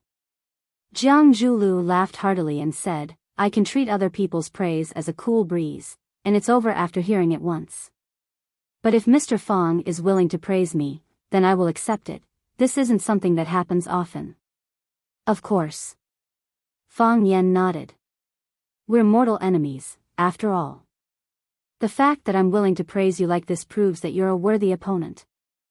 Jiang Zhulu smiled wryly and said, "To borrow a phrase from Mr. Fang, the Jiang family is a small family. Mortal enemies are too heavy a burden for us to bear." Fang Yen sat down on the sofa across from Jiang Zhulu, and Aunt Lu brought him a cup of hot tea. Miss Lu said that Fang Yen liked green tea, so she had prepared the best white tea before he came. It cost 10 or 20,000 taels of gold. Only after Aunt Lu left did Fang Yen turn to Jiang Zhulu and ask, "You're not here to see me, are you?" "I am," Jiang Zhulu said with a smile. He took out 2 elegant but fragrant invitation cards from his pocket, got up, and handed them to Fang Yen. He said, I wanted to invite Chowga alone and pretend that she didn't know you were back in watching, but I think that's a little petty, as if you still can't let go of what happened back then. It's been so long, you've won against Lu Chowga, and I have another woman, let bygones be bygones. If you don't mind, why don't we go to the wedding? Fang Yan took the invitation card, which said that Mr. Jiang Zhulu and Miss Jiang Shangxin had tied the knot. Jiang Zhulu was going to marry a woman from the Jiang family. The Jiang family and the Jiang family were connected through marriage after all. Could it be that the Jiang family had been very satisfied with the Jiang family's performance over the past few years, or that Jiang Shangxin was very happy with Jiang Zhulio's performance? Congratulations, Fang Yan said in a low voice. If I have time, I'll be there to congratulate you personally. Women who bought groceries weren't necessarily the most beautiful, which meant that men were lying to you. However, beautiful women who bought groceries were simply so sexy that it made people feel hopeless.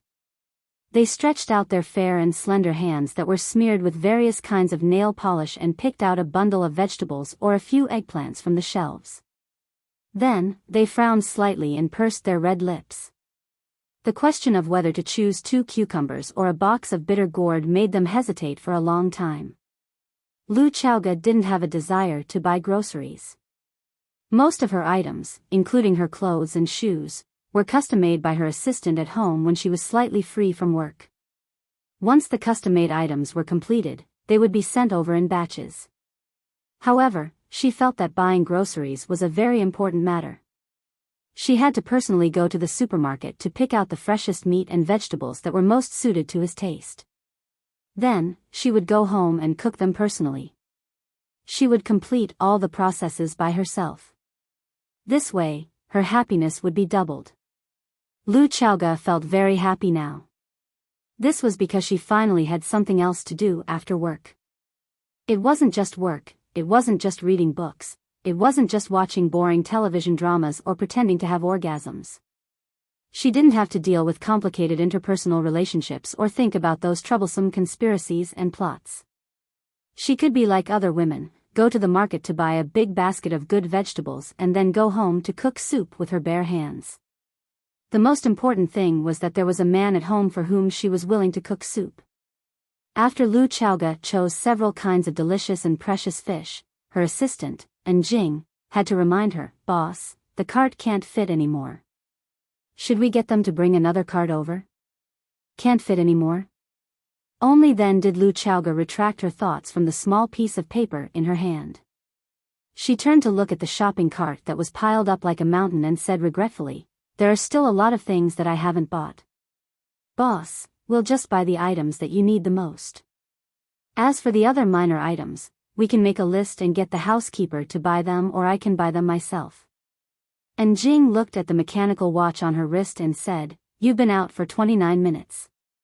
You're about to cross the crisis line. We have to escort you back." Lu Chowga knew that what Jing said made sense. When had she ever had a comfortable day all these years? The Rubik's Cube was a Pandora's box that she had opened with her own hands, attracting batches and batches of demons and devils to surround and covet her. Time and time again, killing intent after killing intent, it was truly exhausting.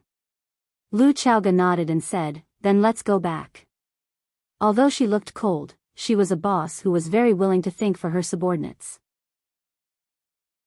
If there was a crisis, it would be the protectors around her who would be the first to rush out and fight with their lives.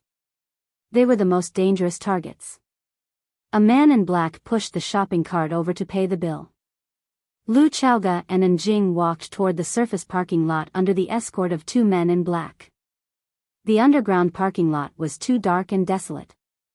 There were too few people and too many surveillance blind spots.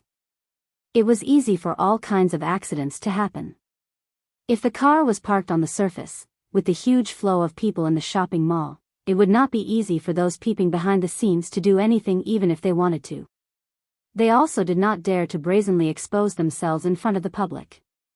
The engine of the custom-made bulletproof Mercedes-Benz was on. The driver in the driver's seat could start the car at any time to evacuate or drive the car anywhere to pick someone up. Sitting in the passenger seat was a middle-aged man who wore glasses and looked like a bookworm. His nickname was Bookworm. He constantly patrolled the area to prevent any suspicious people from approaching. A man in black opened the car door and Lu Chaoga bent down to get into the car. And Jing sat beside Lu Chaoga as the car door closed. The Mercedes-Benz slowly started up as another escort car followed behind it. The car drove out of the bustling shopping mall and onto the main road, heading for the flower district where Lu Chaoga's villa was. And Jing felt an itch on her head. She reached out and grabbed a black bug. "Why is there a fly here?" And Jing exclaimed. Gotcha! The fly's body suddenly exploded. White light blazed as it turned into a palm-sized saucer-shaped communication device. "This is a genetic bomb. Once it explodes, none of you will be left." A man's calm and powerful voice sounded from the communication device. He didn't remove his original voice and use a mechanical voice, proving that he didn't care if these people knew his true identity. "Then, congratulations. You've been kidnapped." Chapter 450. The development of technology had pushed the technology of crime forward. In the past, people had to slash with knives, stab with swords, strangle with ropes, and poison in drinks. There had to be something in contact with the human body. Right now, the criminals were thousands of miles away, and it was possible for them to carry out a large-scale massacre. All Jing did was grab a tiny black fly from her hair, but the fly instantly exploded, turning into a genetic bomb that could communicate and explode. It was even more powerful than Monkey Sun's 72 transformations. Lu Chaoga had been busy with the research of the Rubik's Cube in recent years, so it was impossible for her not to know the notoriety of the genetic bomb. And Jing was originally an outstanding graduate of a famous university. After interviewing for a job at Chaoyan Technology, she was placed in an important position by Lu Chaoga and promoted to a business assistant. Over the years, she had followed Lu Chaoga and seen too many conspiracies and hunts. She also had a deep understanding of the genetic bomb. As for the driver and the bookworm in the passenger seat, they were all carefully selected security personnel by the Qin family. Their understanding of the genetic bomb was deeper than anyone present. Hearing the man on the communicator say that it was a genetic bomb, everyone was extremely shocked but did not panic. The driver continued driving calmly, but a thin layer of sweat appeared on his forehead. The bookworm took off his glasses and wiped them with a silk handkerchief. When he put them back on, his eyes that looked casual earlier were now emitting a frightening and fierce light. There was an alarm system on his glasses. If there was a crisis in the car, he could send a message through the glasses in time. At the very least, the guard car following behind didn't know if anything had happened here for the time being. If they could receive the alarm, they could take timely action or report the kidnapping to a higher-level figure. Unfortunately, his attempt failed. The alarm could not be sent out, and the car they were in was shut down by the holographic screen. They had lost contact with the satellite in the sky. Everything was under the enemy's control. "Bookworm, are you feeling very disappointed now?" A man's pleasant but disgusting voice came from the communicator. The king of individual soldiers who wreaked havoc in South Africa, the legendary figure who single-handedly wiped out half of Chief Akamsi's army, after returning to Huaxia and being taken in as a servant by the Qin family, her days became more and more comfortable, and she became more and more careless. "Don't you feel powerless and aggrieved that you can't do anything? Don't waste your time. The gadget in your hands is called King Kong. It has a shielding program installed in it that can block all signals and wavebands in the car. Don't try to dismantle it, because if you move, I will immediately detonate the bomb." Needless to say, the button to detonate the bomb was pressed under my thumb. "As long as I use the slightest bit of force, or if I'm not careful, you'll be incinerated into thin air by that beautiful green liquid. Not only you, but also the car you're sitting in. Nothing will be left." After a pause, the man continued, "Oh, I almost forgot to tell you that your every move is under my watch. Allow me to introduce myself. I am a sovereign. Don't try to resist me, because I really like killing people. Bookworm sat quietly in the front row, not saying a word, not accepting the mockery and provocation of the sovereign. He was not surprised that those people knew his past information so clearly. With the expansion of the influence of the Rubik's Cube and the increasing importance of Lu Chaoga, he was sent to replace Qi Ning as Lu Chaoga's security captain, directly responsible for Lu Chaoga's personal safety. In these 2 years, he had defeated countless snipers. In such a long confrontation, if they wanted to understand a person, they could even find out how many times he had peed on the bed when he was a child and how old he was when he was weaned. He had such an ability. What do you want? Lu Chaoga asked aloud. The goddess. We want the goddess. We only want the goddess. The man said with a smile, Miss Lu, don't get me wrong. The goddess we are talking about is not you, perhaps you don't know, but our organization has constructed a plan to capture the goddess. We will use any means and pay any price to get the goddess from your hands. Yes, the goddess is the Rubik's Cube. This does not mean that we deny Miss Lu's appearance. Miss Lu is a 1 in a million beauty, a rare goddess. Unfortunately, I don't like women. No matter how beautiful a woman is standing naked in front of me, I can't have the slightest interest. We are more interested in the Rubik's Cube goddess. As long as we have her, our children and grandchildren will not have to worry about food and clothing, and can even become the master of this world. Miss Lu, I don't think you will let us down, right? No. Lu Chaoga's voice was crisp. What a woman with character. If I were a man, I think I would fall in love with you. The man's voice came from the intercom. But, what are you going to do? Your life is in my hands now. As long as I use a little force, such a beautiful body will be blown to pieces. How regrettable is that? Even if I am not a man, I will feel sorry for those who are secretly fascinated by you. The Rubik's Cube goddess, this is the code name they gave you. You must like it very much, right? Lu Chaoga was not interested in continuing to talk to the Lord God, but said to Bookworm in the front passenger seat, I leave this matter to you. Everyone should do what they are best at, and now they encountered the field that Bookworm was best at. What she had to do was to trust Bookworm and wait quietly. Do as they ask, Bookworm said. He took King Kong from Njing's hands. At least he had no way to get rid of this little thing. If he could, he really wanted to press down the window and throw it out. However, he knew it was impossible.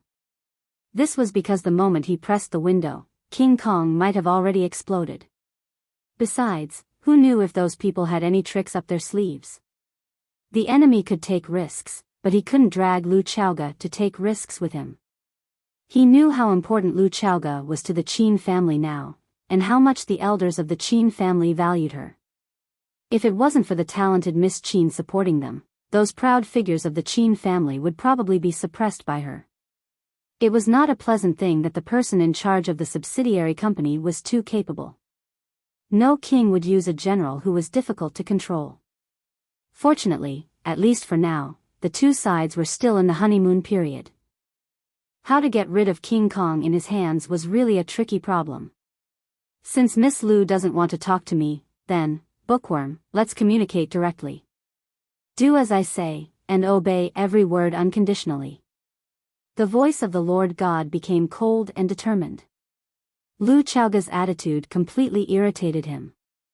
The first thing you have to do is to get rid of the escort car behind you in a minute or something. I don't care what reason you use, but your every move is seen by me. If they do anything suspicious, I will put the debt on your head. Don't forget, I like to kill people, and I like to kill beautiful women even more. They exist in this world, it's really annoying. The Bookworm didn't waste this precious time and motioned the driver to turn the car to the fast lane on the innermost side of the main road. Slow down the speed, and then turn left quickly when the red light is about to shine. When the guard car behind wanted to follow, a large number of cars had already rushed over from the left and right sides, blocking them in place and making them unable to move. Beautiful. The Lord God praised. The second thing is to drive into the Seaview lane and go in the direction of the Seaview platform. Without the Bookworm's explanation, the driver had driven into the Seaview Lane. The Seaview Lane was the main lane to enter the seaport. There was a lot of traffic. A car squeezed in the middle would soon be surrounded by a long line of cars. The front and back were impenetrable, and it was difficult to escape. The guard team lost contact, and there was no external force to rely on. The car was trapped in the middle of the traffic, and the hope of self-help was slim. Now the situation was even more critical. The sweat on the driver's forehead was getting denser, and the blood in the bookworm's eyes was getting stronger and stronger. His eyes were looking at the surrounding environment sharply, looking for possible opportunities to break through. And Jing was just like her name. She sat beside Lu Xiaoge as usual. She didn't speak or scream. She was no different from usual. But her right hand kept waving a button under the seat. It was the alarm device of the car's security system. Even if she knew that the chance of success was very small, but what if the headquarters received their message? Lu Xiaoge was very comfortable. First, she lay on the seat and listened to the light music in the car for a while. Finally, she was a little bored, and simply pulled out a fashion magazine from the back of the seat to read to kill time. She had fantasized about such a result countless times. She knew that there would be such a day after all. As long as the Rubik's Cube was in her hands, those people would not give up. She could escape a hunt, she could escape 10 traps, but could she escape 100 ambushes? Whether she was there or not, the Rubik's Cube must be there. Therefore, she simply refused the Lord God's request to take away the Rubik's Cube. There was no room for discussion or negotiation in this matter. She said that she would give a huge Chaoyan empire to Fang Yan. This was her promise to him. Who said that a woman could not promise a man? Chapter 451. Aren't you afraid? The Lord noticed Lu Xiaoge's ease and asked doubtfully. Lu Xiaoge's eyes are still on the gorgeous style of clothes in the magazine, thinking that she should order a batch of autumn clothes. Although she has enough clothes, it's best not to repeat them. Otherwise, men will be tired of looking at them. Hearing that the Lord is still asking questions, she answered perfunctorily and said, "Afraid. Aren't you afraid I'll kill you?" The Lord is very curious about women. The more you don't understand a woman, the more curious you are. Afraid. I don't see you afraid. Lu Xiaoge finally looked up and said in a sarcastic voice, "I've prepared for the worst. Now that moment has not come. In the battlefield of feelings, there is no fairness, only who loves who more." Lu Xiaoge did not know what kind of feelings he had for Fang Yan. Was it familial love, adoration, attachment, or perhaps attachment? She has never thought about this topic. Because for her, it doesn't matter. She lost her parents when she was a child and was an orphan living in the enemy's home. Her heart has long been hard, and her blood has long been cold. Later, the miraculous appearance of her aunt gave her a clear understanding of her family. Where there are relatives, there is home. Although her aunt was burned to such a horrible appearance, she is also her most precious and only relative. It is for this reason that she knows that her aunt is doing something crazy and does not object to it. She understands her aunt and understands how desperate and crazy it is to live and die. However, her aunt, who loves her the most, is also dead. If no one in the world loves you, then find someone you love. Fortunately, there is Fang Yan. The man who was betrayed by her, the man who blocked the knife for her, the man who pulled her out of the mud again and again. If there is still light in the world, it is the place where Fang Yan is. If there is warmth in the world, it is when they watch the fireworks under the same sky. Lu Xiaoge's life was complicated yet simple, pitiful yet happy. The 3 years of rapid development of the Rubik's Cube were also the most dangerous years for Lu Xiaoge's personal safety. Countless conspiracies, countless traps, countless fire pits, countless assassinations, countless poisons and drinks, but she had survived them all.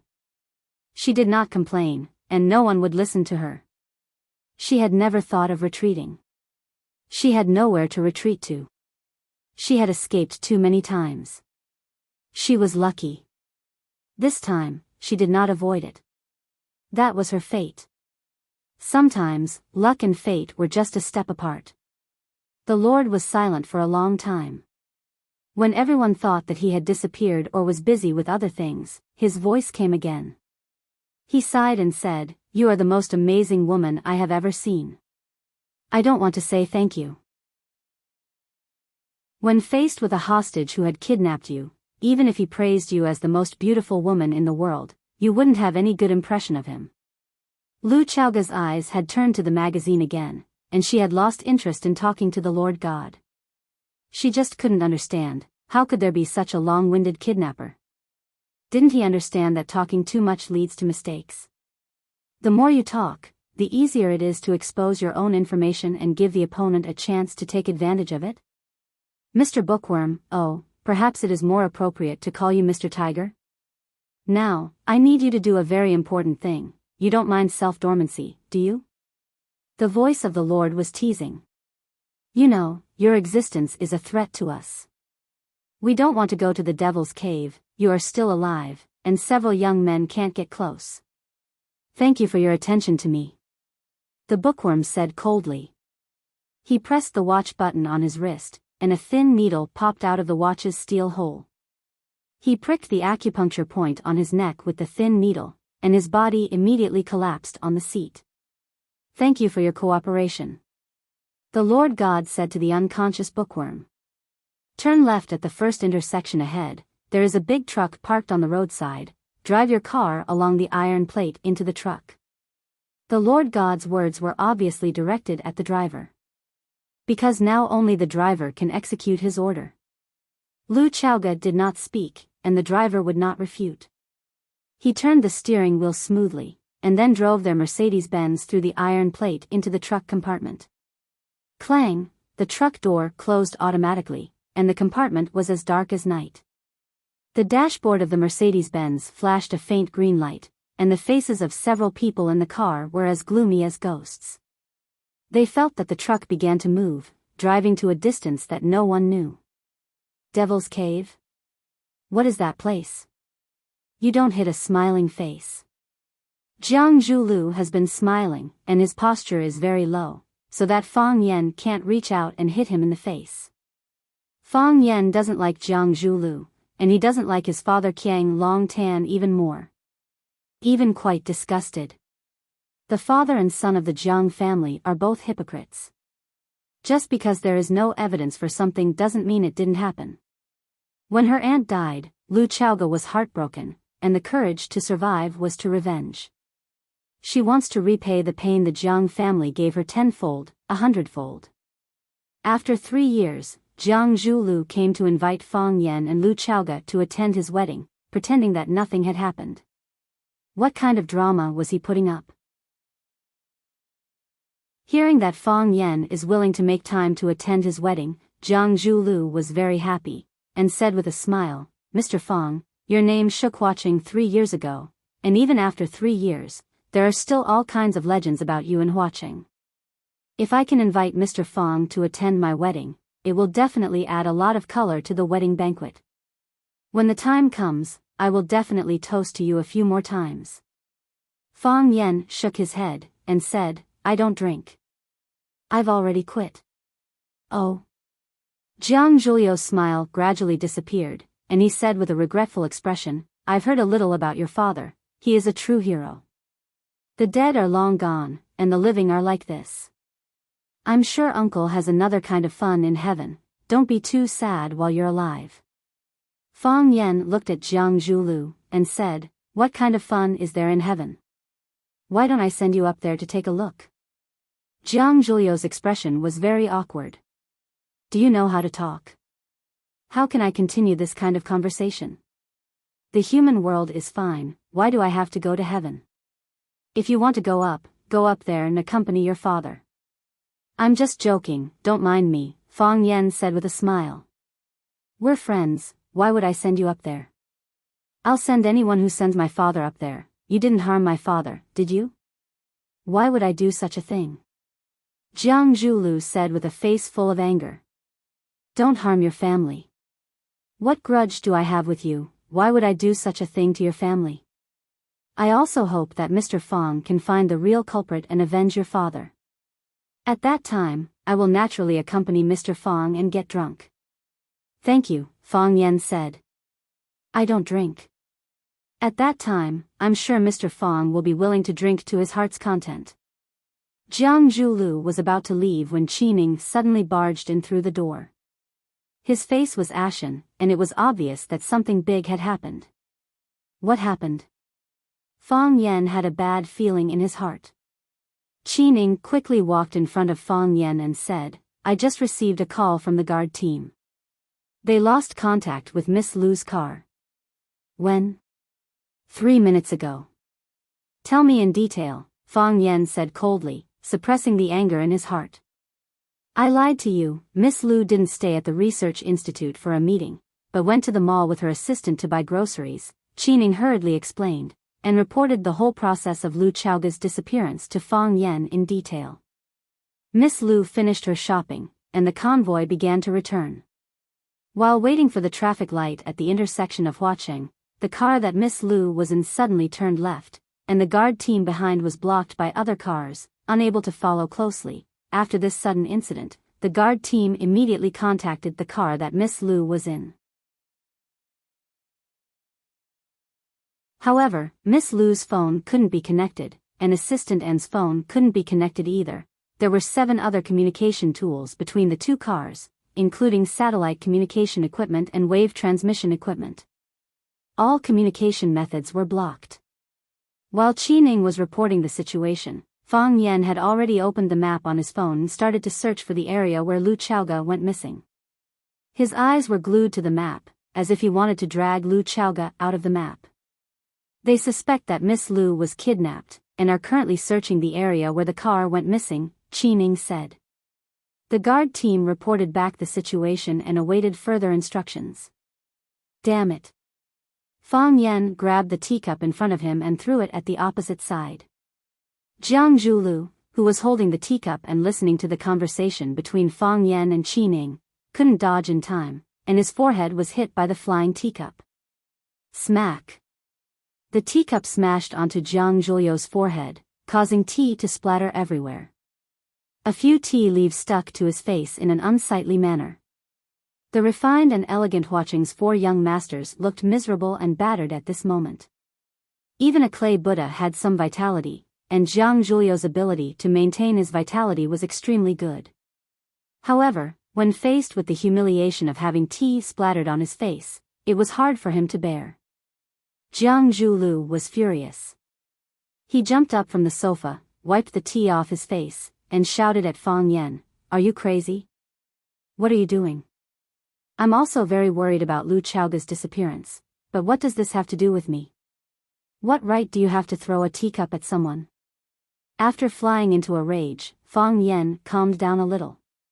He looked at Jiang Zhulu guiltily and said, I'm sorry, I was too angry.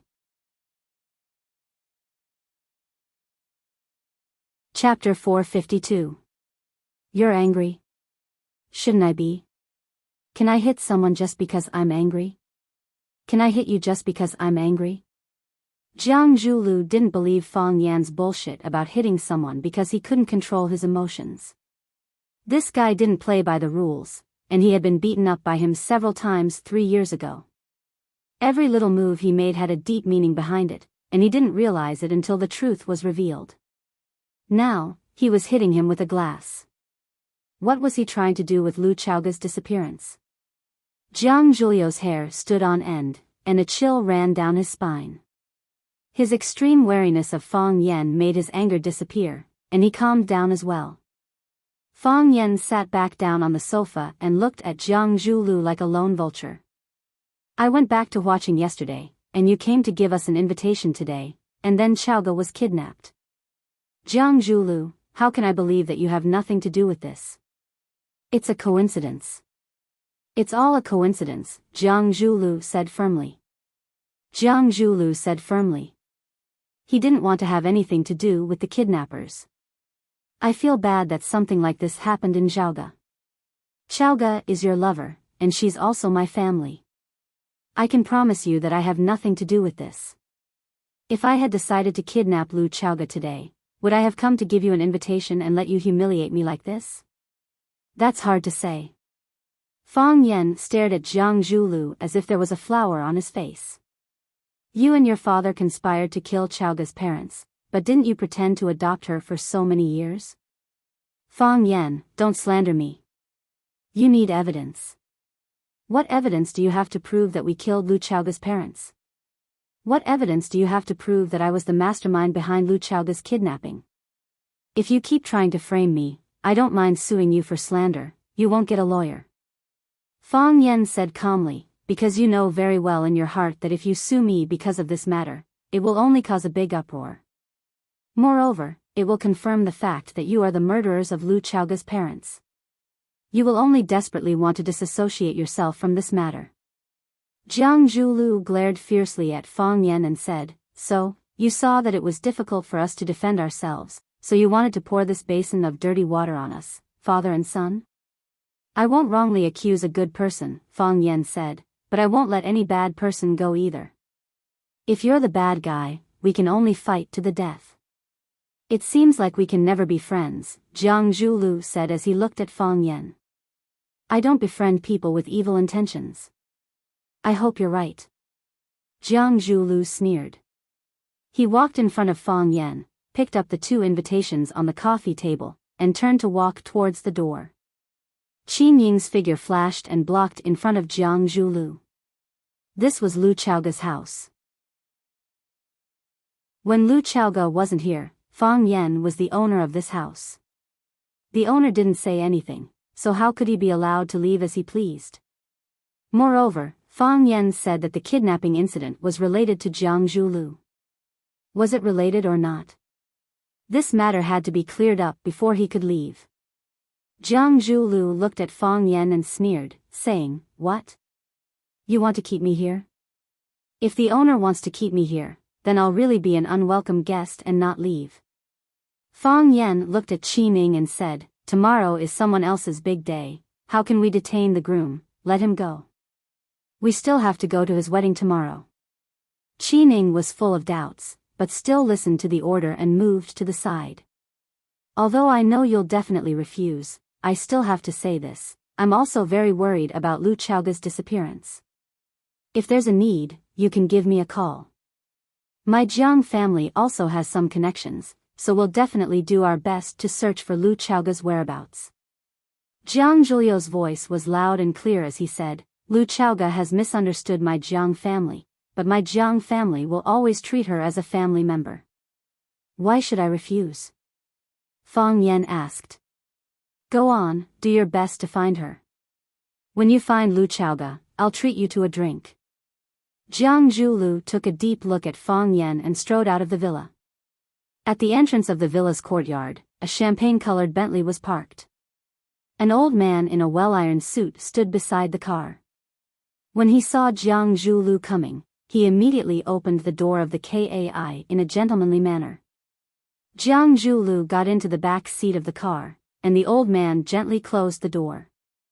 After the old man sat down in the front passenger seat, the Bentley slowly drove out of the neighborhood. Young master, you've been wronged, the old man said softly as he handed over a white and soft silk handkerchief. When Jiang Zhulu went in, he had an extraordinary bearing, but when he came out, he was extremely angry. It was obvious that the conversation inside wasn't very friendly. Jiang Zhulu took the silk handkerchief and wiped the water stains on his face and clothes. He said with a light smile, Fang Yan is a mad dog. He bites anyone he sees, and he changes his attitude faster than flipping a page. He's just like that, and I've known him for a long time. He bears a grudge against you, young master, the old man said. Hatred is like a seed. The longer it lasts, the higher it grows. In the end, it will become a towering tree. He never thought of becoming friends with young master, so his words and actions are unrestrained. This kind of person is the most taboo, because no one knows when he will turn hostile. And when he turns hostile, he won't show any mercy. Let him be, Jiang Zhulu said. However, there's a piece of news that we should pay attention to. Lu Chaoga has disappeared. It's very likely that she's been kidnapped. Young master, do you have a suspect? No country can do without 3 types of people. Those with guns, those with pens, and there's also an idiot. Jiang Zhulu glanced at the Lu family's small building that was gradually getting further away and said, I really want to know which idiot is helping the people get rid of a pest. You'll find out eventually, the old man comforted him. When the time comes, young master will treat him to a drink. Longtu Clubhouse. This was a luxurious business clubhouse that Longtu Group had invested nearly 1 billion to build. It was also named after Longtu Group and was one of the most private and high-end gathering places in Huaqing. Longtu Group was named after the names of its 2 founders, Qiang Longtan and Lu Mingtu. Lu Mingtu died young, and the Tu in Longtu Group's name had been missing. However, Qiang Longtan was extremely capable and turned the tide. He single-handedly propped up the company and led Longtu Group to carve out a big place in the new energy field. Of course, their good days ended 2 years ago. That was because another energy company had risen rapidly and lit up the entire sky like a comet. Chaoyan Technology, the energy technology company with the logo of 2 small red flames burning above and below, appeared out of nowhere. As soon as they appeared, they charged forward with an unstoppable, invincible stance, sweeping away everything in their way. They were not only a nightmare for Longtu Group, but also a nightmare for energy companies in Huaxia and even the entire world. Under the suppression of Chaoyan Technology, although Longtu Group was not as powerful as it used to be, it still used Qiang Longtan's magical operating methods and a large amount of financial support to wantonly merge with Shou Group, firmly occupying the 2nd place in the energy field in Huaqing. The 1st and 2nd place were natural enemies. The 2 companies fought fiercely against each other repeatedly. The chairman of Longtu Group, Qiang Longtan, had publicly announced through the media that if possible, he was very willing to expand the scope of cooperation with Chaoyan Technology. However, the strong female leader of Chaoyan Technology, Lu Chaoga, who was deified by countless media outlets, sharply rejected him. We can talk about acquisition, but not cooperation. Jiang Zhulu went to send invitations to Lu Chaoga and Fang Yan, inviting them to attend his wedding. This was also a show of goodwill. Lu Chaoga was pressing hard, and the Jiang family's days were not going to be easy. That woman was full of murderous intent. She was determined to take down Longtu Group. Unfortunately, it was unknown whether Lu Chaoga's luck was too bad, or whether Jiang Zhulu did not look at the almanac when he left the house. He and Fang Yan were chatting happily when news of Lu Chaoga's kidnapping came. This way, the Jiang father and son's goodwill intentions were thrown into a frozen lake. Sending invitations on the day Lu Chaoga was kidnapped, who would believe that you had nothing to do with this matter? Today, Longtu Club was not open to the outside world, because the son of Longtu Group's big boss, Jiang Zhulu, was going to hold his wedding here. The seats were full, and luxury cars were everywhere. As one of the 4 oldest families in Huaqing, they naturally had a deep foundation and a huge network of connections. High-ranking political officials, wealthy tycoons, celebrities, and celebrities all shone brightly, illuminating the night sky of Huaqing. Longtu Club was decorated with lanterns and streamers, and the largest hall, Phoenix Coming Morning Hall, was a sea of fresh flowers. Hundreds of thousands of fresh flowers formed a beautiful rural landscape. The closer they were to the front of the stage, the higher their status and seniority. Some of the young people who came to support were arranged slightly further back. For the wedding of Jiang Zhulu, one of the 4 young masters of Huaqing, other than Mei Xue, who never appeared in public, Lan Shanggu and Lu Shu came to support. They sat together with a few influential young masters in the circle, chatting and laughing, so they did not feel bored. Lan Shanggu looked rough and straightforward, but it was easy for him to get along with those young masters. Ever since Lu Shu's face was disfigured, he had become a monster in Huaqing. He spoke in a strange way, and his methods were cruel and ruthless. He gave off a gloomy aura that kept people away. Lan Shanggu chatted and laughed with everyone for a while. Then, he tilted his body slightly and approached Lu Shu, who was drinking his tea in silence.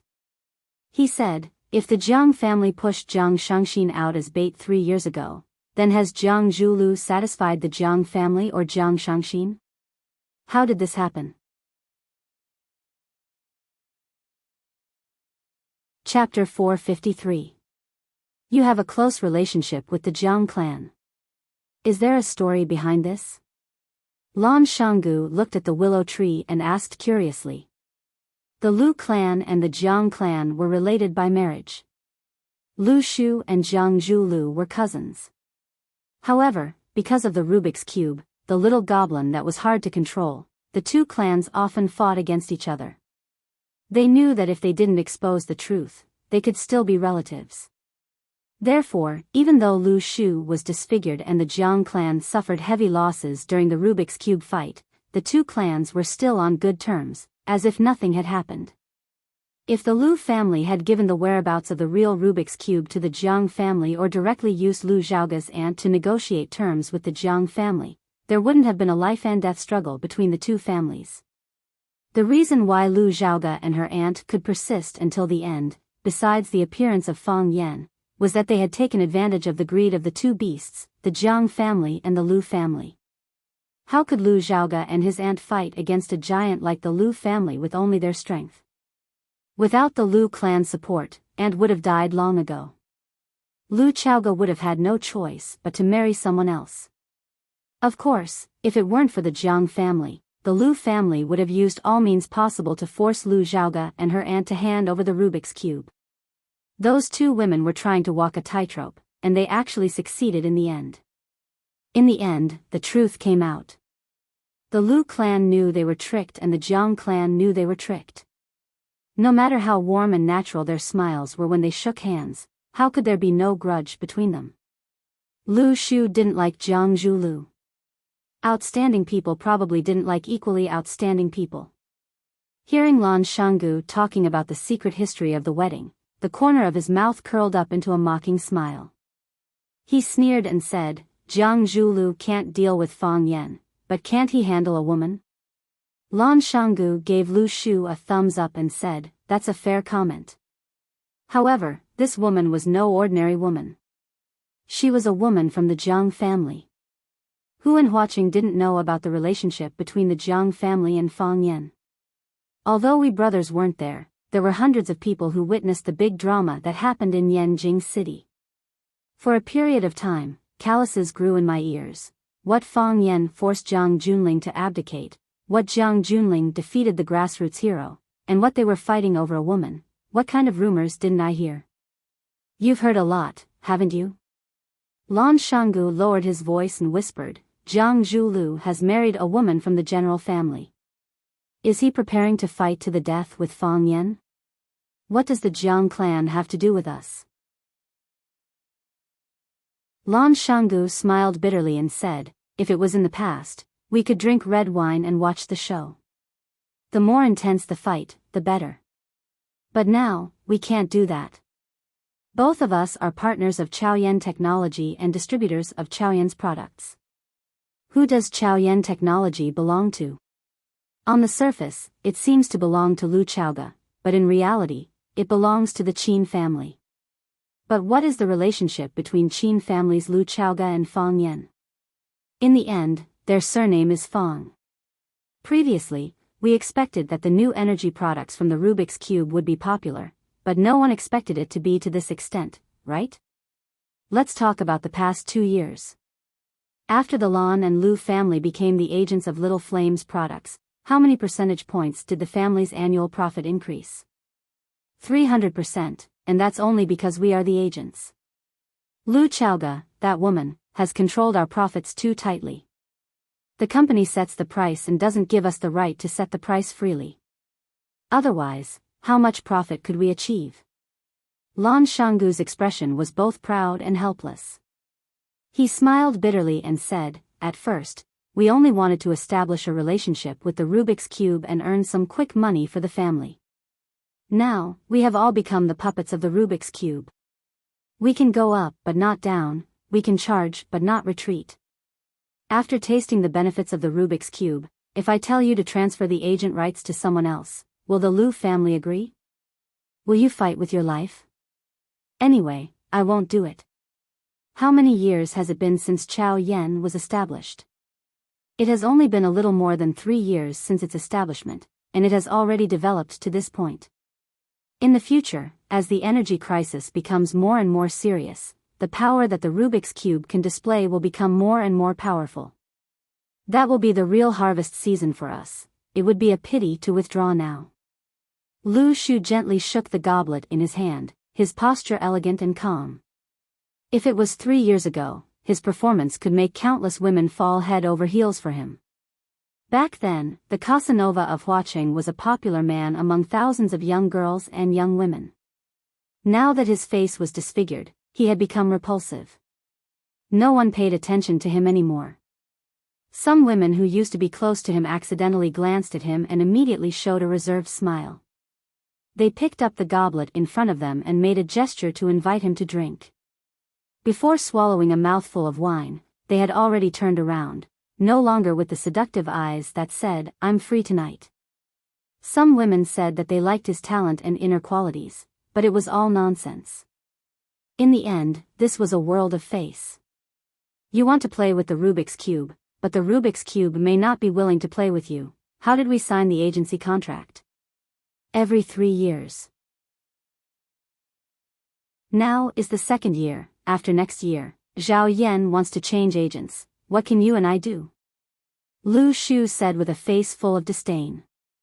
Lan Shanggu laughed and said, "So, aren't I hugging Fang Yan's thigh? If he is willing to help us, Lu Chaoga won't even say a no." You didn't see the look in Lu Chaoga's eyes when she mentioned Fang Yan. "Io, what's so good about that kid? Whether he's good or not, I don't know."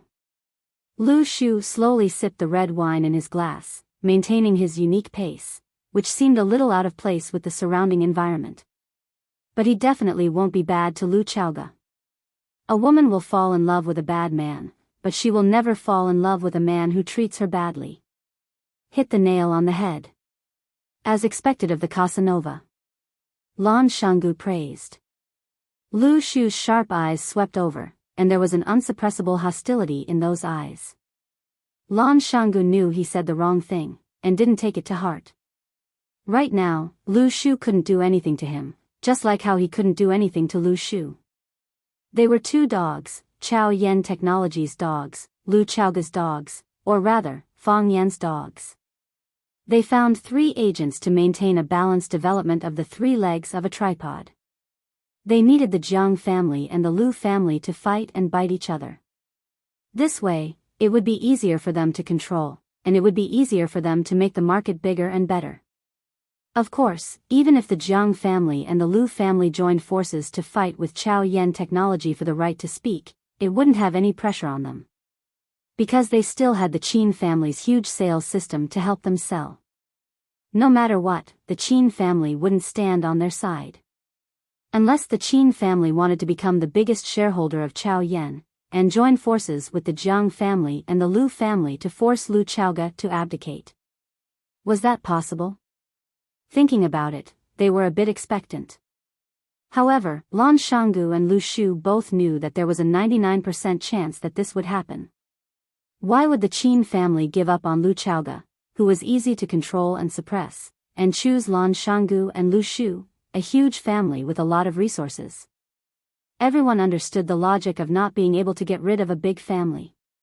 "Don't joke with me," Lu Shu said with a gloomy voice. "Because that would make me feel like a joke." Lan Shanggu patted Lu Shu's shoulder and said, "Brother, you misunderstood me. It was just a slip of the tongue. I really wanted to praise you in my heart." Lu Shu looked at Lan Shanggu and said, "Although we really want to get the long-term agent of Chao Yen Technology, our 2 families also need to maintain our dignity and independence. If we always put down our pride and bow, not only will they look down on us, even we will look down on ourselves." "What do you mean?" "Close cooperation," Lu Shu said. "Keep a distance." "That makes sense." Lan Shanggu laughed and said, "Will Lu Chaoga and Fang Yan come to Jiang Zhuliu's wedding?" "It would be a slap in the face if he came, but it would be a slap in the face if he didn't come. The Jiang father and son are in a difficult position. Lu Shu lowered his head and drank his wine, not answering Lan Shanggu's question. Lan Shanggu felt bored and turned around to flirt with a young beauty beside him. On the tea stage surrounded by flowers, the lights shone brightly. In the warm and joyful wedding march, a couple walked out hand in hand. The applause below the stage was thunderous. Jiang Zhulu was dressed in a black suit, looking very handsome. He covered Shangxin's face with a white veil, looking extremely beautiful. When this beautiful couple walked out, everyone felt that they were a perfect match. After the MC finished his speech, it was the newlyweds' parents' turn to speak on stage. Qiang Long Tan had a strong aura, but he only said the usual words of wishing his daughter a happy life after marriage. The representative of the Jiang family was Jiang Shangxin's mother, Li Yun. She was a charming young woman. Her daughter had already married someone else, but she seemed to have gone back in time and did not age. Even though we are holding a Chinese-style wedding today, I am a devout believer. I would like to use the Western wedding etiquette to ask this couple a question in front of all the guests and their relatives. Shangxin, are you willing to marry this man to become your husband? Love him, take care of him, respect him, accept him, and be faithful to him until the end of your life, regardless of sickness or health, or any other reason. Li Yun was very emotional. Tears welled up in her eyes when she thought about how she was about to marry her precious daughter off. I am willing, Jiang Shangxin replied in a sweet voice. Zhulu, are you willing to marry this woman to be your wife? Love her, take care of her, respect her, accept her, and make her the happiest woman in the world, regardless of sickness or health, or any other reason. I am willing, Jiang Zhulu replied in a determined voice. I am not willing.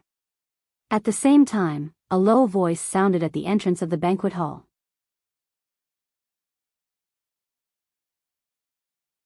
Chapter 454. I don't want to. These 4 words were like a clap of thunder that pierced through everyone's ears. It was like a bolt of lightning that pierced through everyone's field of vision. At such a sacred and blissful moment, wasn't someone purposely causing trouble by shouting, I don't want to, in such an ear-piercing voice? There was an uproar, and everyone turned around to search for the source of the voice. It wasn't a child's careless words, nor was it a mischievous prank from a mischievous person. Someone was really opposing this marriage. Could it be Jiang Zhulio's lover? Apart from such a relationship, who else would stand up to oppose someone else's marriage? However, the person who shouted was obviously a man. Or was Jiang Zhulu a double? Or was this man here to disrupt the wedding because of Jiang Shangxin? Li Yun looked at her daughter worriedly. If things were really as she had guessed, this would be a huge scandal for the Jiang family. No matter how highly her father was regarded by the Jiang family, he would probably be severely punished. Jiang Shangxin felt her mother's worried gaze and shook her head slightly. She indicated that this matter wasn't what she had imagined. Li Yun was then relieved. As long as it wasn't a problem on her daughter's side, it would be a problem on the Jiang family side. If there was a problem on the Jiang family side, they would have an excuse to fly into a rage. It might even bring about some benefits for their family. The man stood at the entrance of the banquet hall. As the lights were shining, only a blurry shadow could be seen at the entrance. He walked over step by step, from the darkness to the light. His silhouette gradually became clearer, and it was completely presented to the guests. He had returned to the public eye after leaving for 3 years. Finally, someone remembered who he was. Ah, he is Fang Yan, the teacher from Rosefinch High School. He is back again, his martial arts skills are very good, and he even fought with the Japanese sword god. Do you remember? Didn't I say, why is he back again? Don't tell me, he and Jiang Zhulu, he wore a white shirt and cloth shoes, and his black hair was flying in the wind. His spine was straight, and he looked prouder than everyone else. He walked toward the podium step by step. His footsteps were light, and his body was agile. Many people discovered this strange situation. They realized that watching a man walk was a very pleasing thing to the eyes. Women were not the only ones who thought this way. Even men felt that he was walking a beautiful path. He walked in an imposing manner and was as elegant as an immortal. Fang Yan stood below the stage, his handsome face slightly raised. He looked at the newlyweds and their parents standing on the stage and said firmly, "I don't agree." He said again, "I don't agree." Jiang Julio's expression was extremely ugly as he forcefully suppressed the anger in his heart. He stared at Fang Yan and said, "Fang Yan, if you're here to bless and drink, I'll warmly welcome you. I'll definitely accompany you for a few drinks later. Let's not go home until we're drunk. If you're here to deliberately provoke and ruin my wedding, aren't you going too far?" There were hundreds of friends and relatives present, and they had just given me their most sincere blessings. Aren't you afraid of being condemned by thousands of people for insulting me like this? Jiang Zhulu lived up to his reputation as one of the four prodigies of Huaqing. Even though he was on the verge of exploding, his words were clear and logical. He naturally placed himself on the weaker side, winning the sympathy of everyone present. Moreover, he said that hundreds of guests had come to give him their blessings, but only Fang Yan was here to provoke and ruin his wedding. With one sentence, he pushed Fang Yan to the opposite side of all the guests present. Qiang Long Tan had been through a lot, and the change in front of him could not shake his mind. He sighed softly and looked at Fang Yan and said, "You're so young, but why are you so vicious? With your actions, it's my Jiang family and my son Zhulu who will be insulted. But have you thought about it? Nearly 1,000 pairs of eyes are watching you. Your words and actions will definitely spread. When that happens, you'll be infamous. Who would dare to associate with you, Fang Yan? Who would be willing to be friends with you, Fang Yan? I know that because of what happened to Chaoga, you and Zhulu had some conflicts in the past. But now, you and Chaoga are living together, and Zhulu has a girl he likes. Now, he's going to hold her hand and walk down the aisle. Let bygones be bygones, and a smile will wipe away all enmity. It'll be a good story if it gets out. It's inevitable that young people are hot-blooded. We can understand and accept it. But you've done something like this on a day like this, that's already crossed the bottom line of what we can bear. Do you really have to push our Jiang family to the brink of destruction? Fang Yan, stop. Don't walk your own path into a dead end." Qiang Long Tan was even more shrewd and ruthless. He kept saying that he was doing this for the good of the young, but he kept putting one evil label after another on Fang Yan's head. Each of his words led the guests below the stage to think. Could a fellow like Fang Yan become a comrade who would fight and retreat together with him? Fang Yan already knew what kind of people the Jiang father and son were. Even a smart woman like Lu Chaoga had been deceived by them for so many years. Even if he wanted to bicker with them, he wouldn't have much of an advantage. His eyes were cold as he looked at Qiang Long Tan and Jiang Zhulu.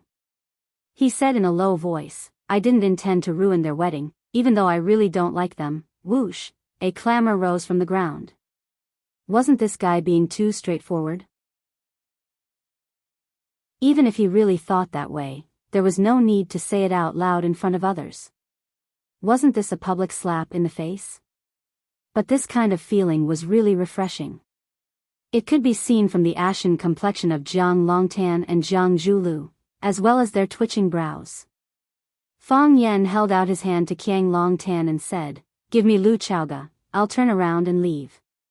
Lu Chaoga? What happened to Lu Chaoga? Why did Fang Yan want Qiang Longtan to give him Lu Chaoga? Everyone present was a shrewd person. When they heard Fang Yan's words, their eyes flickered. They knew that there was an inside story to this matter. "Fang Yan, I said that we didn't touch Lu Chaoga. The last time I saw Lu Chaoga was at a business conference a few months ago. I haven't seen Lu Chaoga since then. What does Lu Chaoga's disappearance have to do with the Jiang family?" Jiang Zhulu shouted through gritted teeth. "What happened to Lu Chaoga?" Qiang Longtan looked at Fang Yan worriedly. He asked anxiously, "What happened to her? What happened to her?" "Lu Chaoga was kidnapped," Fang Yan said viciously, his eyes flashing with a murderous light. "She was kidnapped by you. You're slandering me." Jiang Zhulu said angrily. You're slandering us. When did we touch Lu Chaoga? What evidence do you have to prove that we kidnapped Lu Chaoga? You don't have any, and you're slandering us in front of so many people.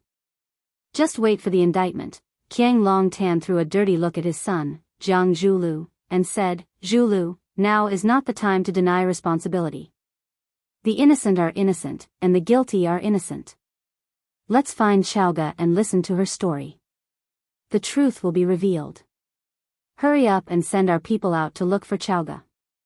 Let's call our friends and ask them to help with the search, and all our good friends and relatives here, please help with the search as well. Help me find Chaoga, and I, Qiang Longtan, will owe everyone here a big favor. Qiang Longtan bowed deeply to the audience, as if he was worried about his father. Some people were moved by Qiang Longtan's kindness and righteousness, and they took out their phones to make calls. For a moment, the crowd kept ringing. Leverage. This was what it meant to be a master of leverage. No matter how dangerous the situation was, no matter how big the crisis, they could always find a fulcrum and successfully leverage it to lead things in the direction they wanted. From now on, Qiang Longtan's image would be magnified in many people's hearts. He would become a good father who would let bygones be bygones and be the first to save his daughter when she was in danger. Qiang Longtan turned to Fang Yan and said, Fang Yan, tell us, what's going on with Chaoga? When did she go missing? Did you call the police? What did the police say? Who's in charge of the case? I'll call the person in charge. It'd be best if someone can come here and explain the situation. Qiang Longtan had put aside his personal grudges and vendettas. All he wanted was to find his daughter, Lu Chaoga. How am I going to explain it to Mingtu and his wife if anything happens to her? Qiang Longtan said with teary eyes. The old man was definitely an experienced actor. His acting skills were so good that he was able to get into character in no time. It had to be said that Fang Yan had made full preparations before coming here. However, after Jiang Longtan had created such a sensational drama, the rhythm had already been disrupted by him. The public opinion had already begun to spread in a direction that was not favorable to him. Once it exploded, it would be out of control. Qiang Longtan, stop putting on this hypocritical show.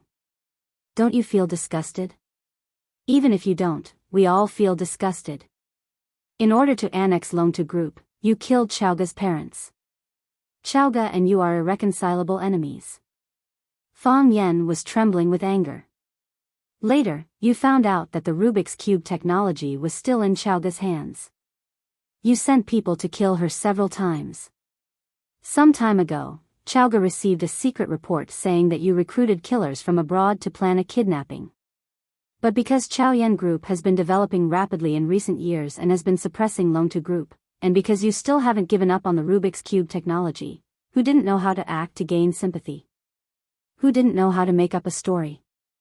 Half of it was true and half of it was false. Let the audience speculate on their own. Whether it was Qiang Longtan, Jiang Zhulu, or Fang Yan, a group of talented actors gathered together to show off their acting skills. Each of them had a chance to win an Oscar.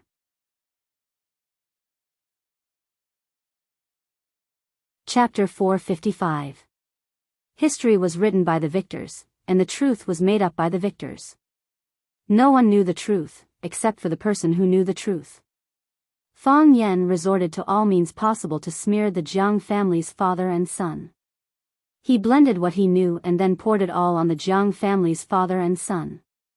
Jiang Zhulio's counterattack was to show weakness and attack Fang Yan's character from the standpoint of the weak to win everyone's sympathy. Qiang Longtan's response was selflessness and love. He made himself into a great father who could bear any humiliation and grievances for the safety of his children. He didn't speak the truth, didn't present evidence, and didn't respond to Fang Yan's attack. However, this was the best way to respond. Each of them used their unique skills, and the hundreds of guests were dazzled and couldn't tell the truth from the lies. It was easy for humans to believe in what they saw and what they heard. However, what they saw and what they heard must be true.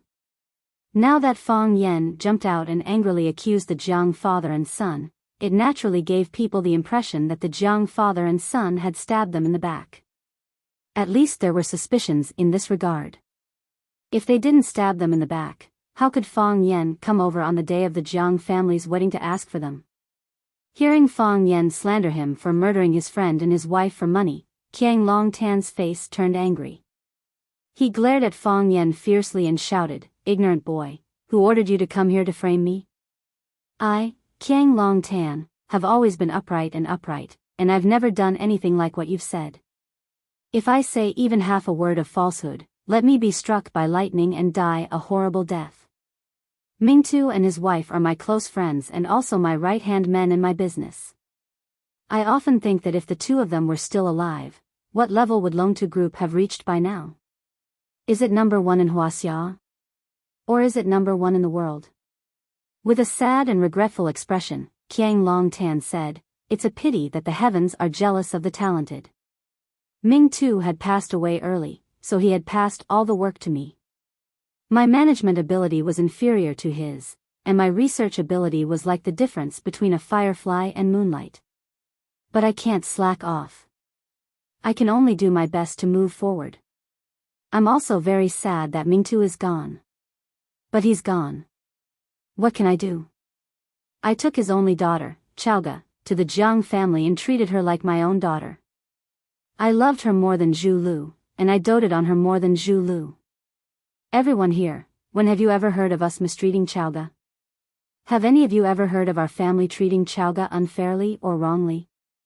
She said she wants to study abroad, and I support her. I support you 100%. The only thing we argued about was that she wanted to go to the country where her parents were killed. I wouldn't let her go no matter what.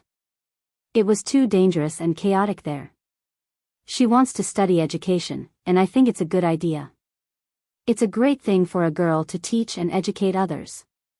I know Chaoga is smart, and I really hope that she can help me in the company after she graduates. But I respect any choice she makes." Qiang Longtan looked like an old man who had been forced into a corner by evil forces. He looked at the bride, Jiang Shangxin, with an apologetic expression on his face and said, "Yes, there's one thing that the Jiang family did not do right. It's not a secret, and I'm not afraid to say it in front of Shangxin and their relatives and friends. Zhu Lu and Chaoga have grown up under our watch. The more we look at them, the more we like them, and we hope that they can become a couple. In that case, won't our family be even closer? If they have another child, what a happy family that will be." I tried a few times and found out that Chaoga has no interest in Zhu Lu, so I gave up on the idea.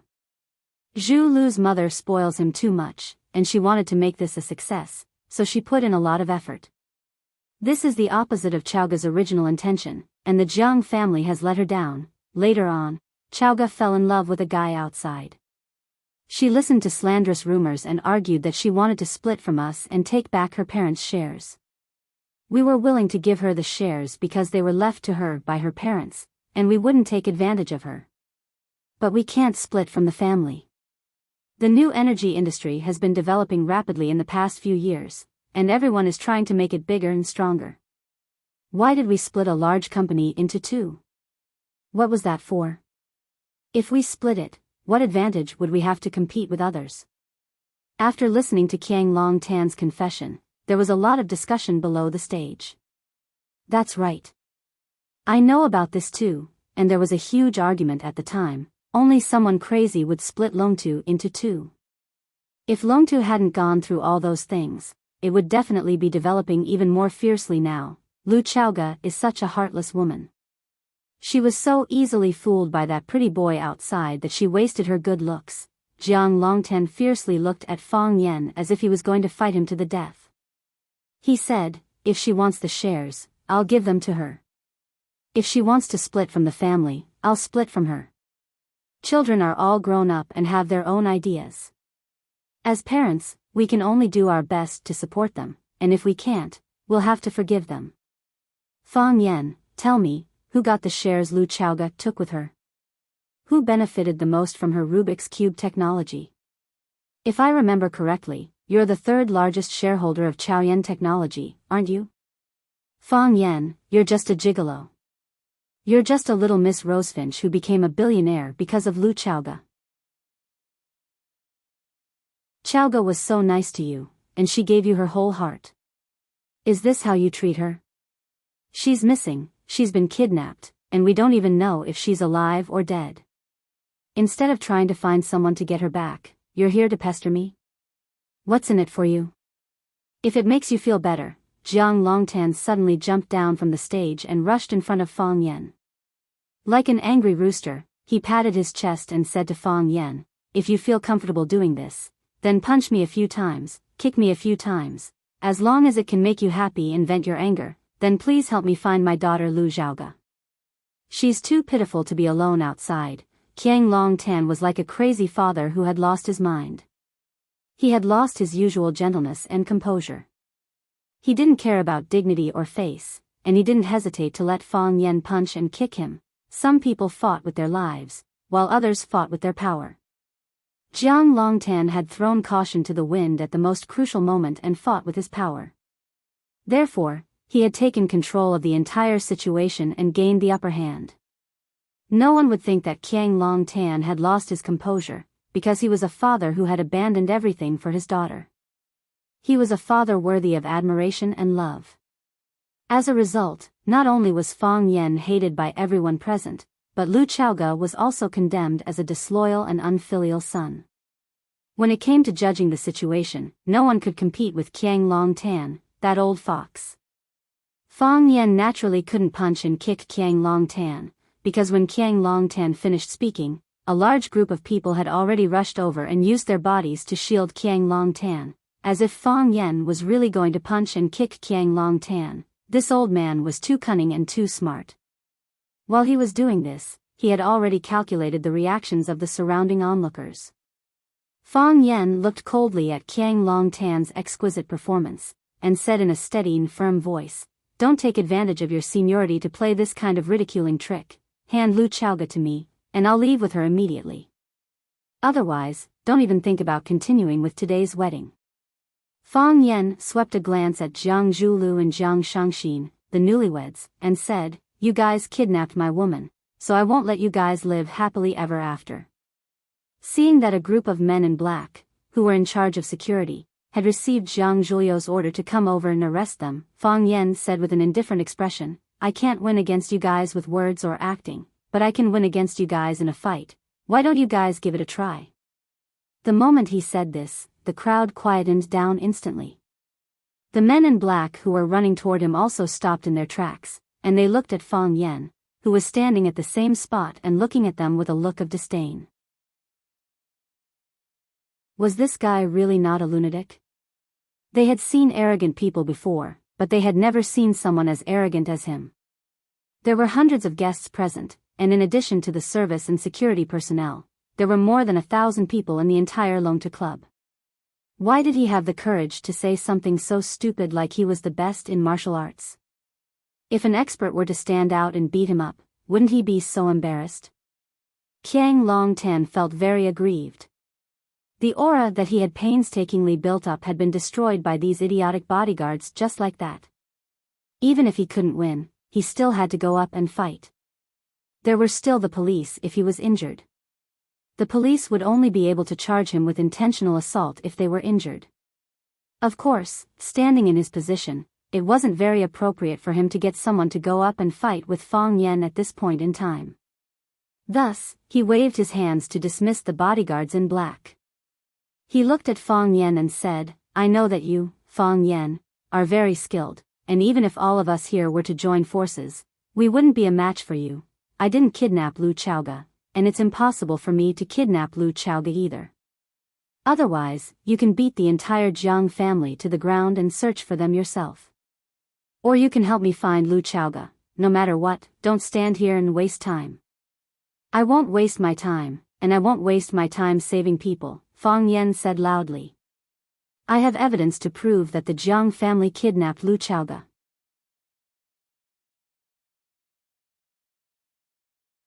Chapter 456.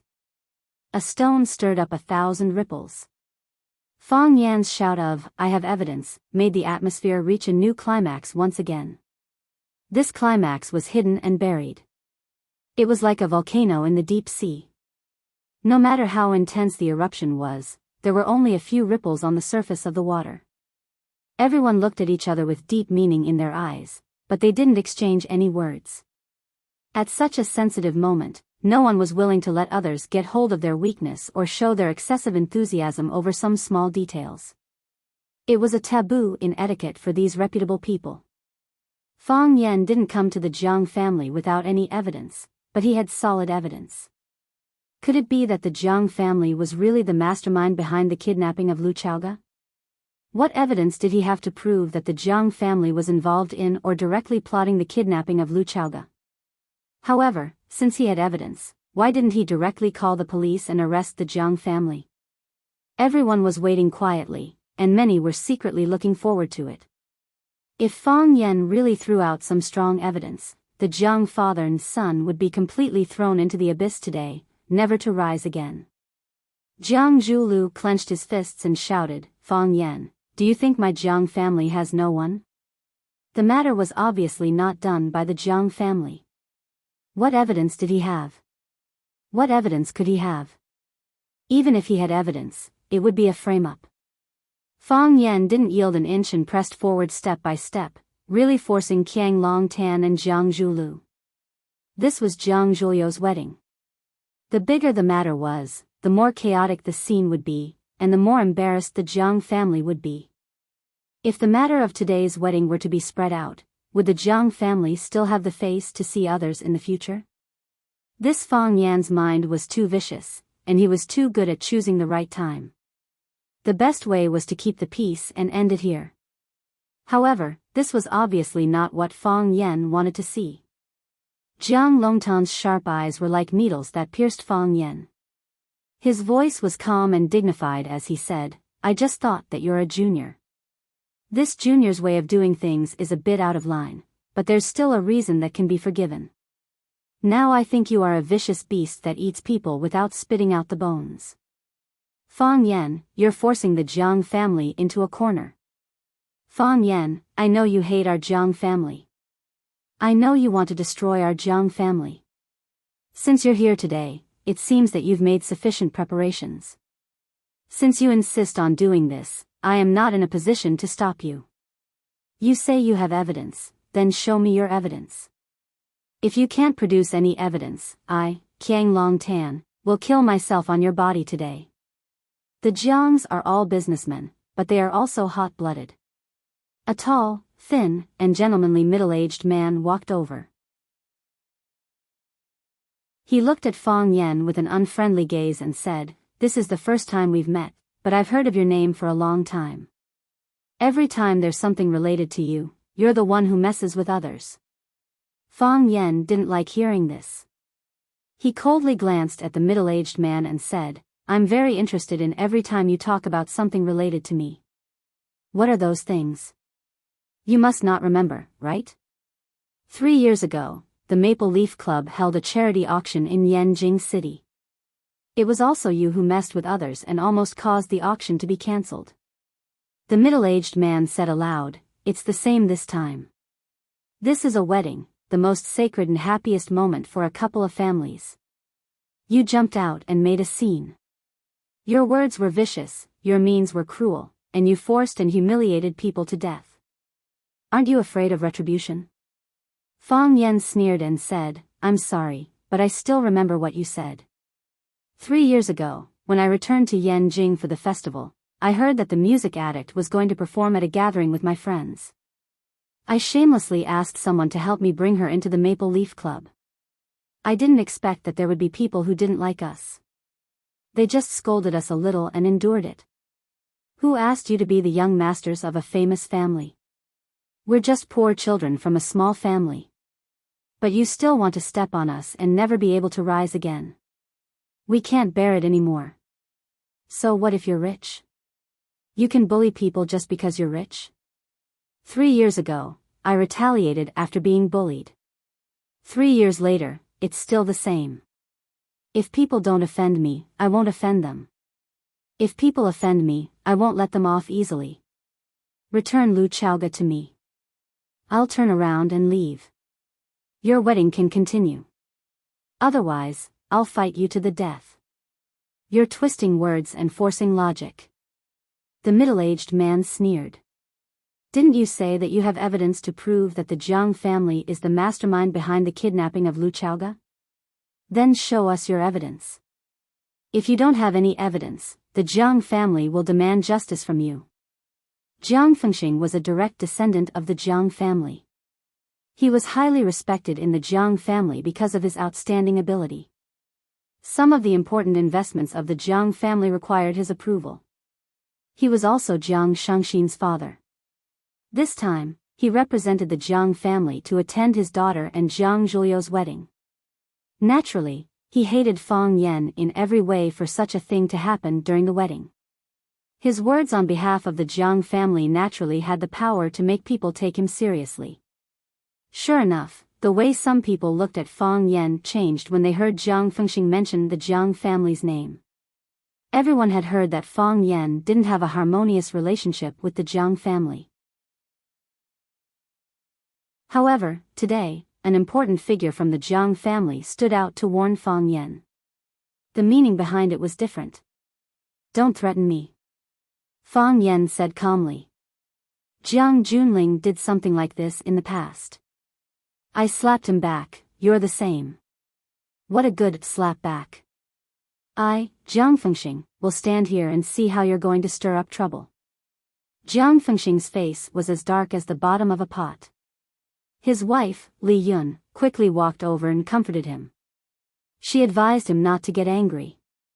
Where's the evidence? Qiang Longtan stared at Fang Yan and shouted, Fang Yan, where's the evidence you mentioned? Master, return Miss Lu to him. The old butler, who was standing beside him, said. Boom. It was like a volcano erupting on the ground. Lava suddenly filled the sky. Everyone could no longer remain calm. No one continued to stay silent. Heavens, the old butler of the Jiang family actually stood out to accuse the boss. Could it really be the Jiang family? It's hard to guard against a thief from the same family. The Jiang family father and son never thought that they would be defeated by their own family. Qiang Longtan's performance just now was really amazing. This old fox, he's really capable of anything.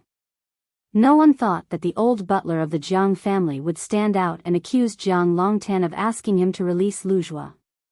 This knife was aimed straight at the heart. The pain was bone deep. Slap. Jiang Zhulu slapped the old butler's face. His eyes were bloodshot as he roared, Old dog Lu, tell me clearly. Who do you think should release Lu Zhua? The old butler's original name was Lu Tong. He was an old man who had followed Qiang Longtan to fight for the world. He was the person that Qiang Longtan trusted the most. He was also Jiang Longtan's brain and heart. Just like how every king had some dirty and evil things that needed someone to clean up. For example, the eunuchs and the imperial secret service in ancient times. Lu Tong was the confidant that Qiang Longtan had chosen to clean up these most private matters. It was also because of his recognition of Lu Tong that he entrusted the future hope of the Jiang family to him. Jiang Zhulu had deep feelings for Lu Tong. He had always called him Uncle Lu. He had never treated him as a servant. So, now that Lu Tong had stood out to stab the father and son, it was equivalent to betraying Jiang Zhulu emotionally. Even with Jiang Zhuliu's years of self-control, he couldn't bear to lash out in anger. Lu Tong's face was slapped, but he still stood in the same place. He looked like he was ready to be whipped. Young master, I watched Miss Lu grow up. We're a family. There's really no need to be so ruthless. Jiang Zhulu was even more anxious and angry. He wanted to lash out again, but Qiang Longtan grabbed his arm. Zhulu, stop. Qiang Longtan said in a hoarse voice. Jiang Zhulu didn't dare to go against his father's words. He glared at Lu Tong viciously. If there weren't so many people present, he would have beaten this dog slave to death. Qiang Long Tan patted Lu Tong's shoulder and said, I'm usually too busy with work, so I let you discipline Zhu Lu. He has feelings for you and has always treated you like family. That's why he's a little too emotional. As an elder, don't take it to heart. The child doesn't know any better. Master, I'm not angry. Lu Tong said. His expression was calm, but he was clenching his fists tightly. He was currently suffering in his heart. No matter what the reason was, standing out to report his master was a betrayal in the eyes of everyone. From now on, no one would ever trust him again. Zhu Lu doesn't treat you like an outsider. The Jiang family doesn't treat you like an outsider either. I even treat you like my best brother. Qiang Long Tan's voice was hoarse, and he looked very emotional. Master, your love for me is as heavy as a mountain. I'll never forget it. Lu Tong said with red eyes. It's not easy for everyone to live. Maybe you have your difficulties, and I understand you. But I don't understand. Why? What can he give you? If you want, you can ask me for it. We're brothers. As long as you're willing to ask, I'll give you everything. Lu Tong, what can Fang Yen give you? What did he use to bribe you? Master, Fang Yen didn't bribe me. Lu Tong shook his head in denial. I've been by your side for a long time. When you and Mingtu first established Longtu Group, I was behind you. I was your trusted and taken care of. I watched Zhu Lu grow up, and so did Chaoga.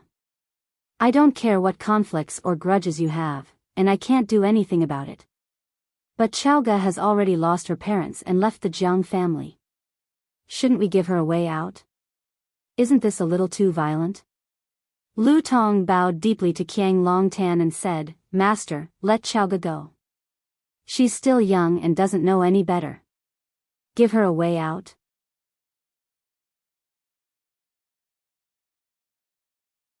Chapter 457. Lu Tong denied being bribed by Fang Yen and insisted that it was Qiang Long Tan and his son who had kidnapped Lu Chaoga. This was equivalent to nailing the father and son of the Jiang family to the pillar of shame. If Lu Tong was someone else, there wouldn't be such an effect. However, Lu Tong was the closest person to the father and son of the Jiang family. The power of this stab from him was so shocking. Old dog, I'm going to kill you. Jiang Zhulu roared.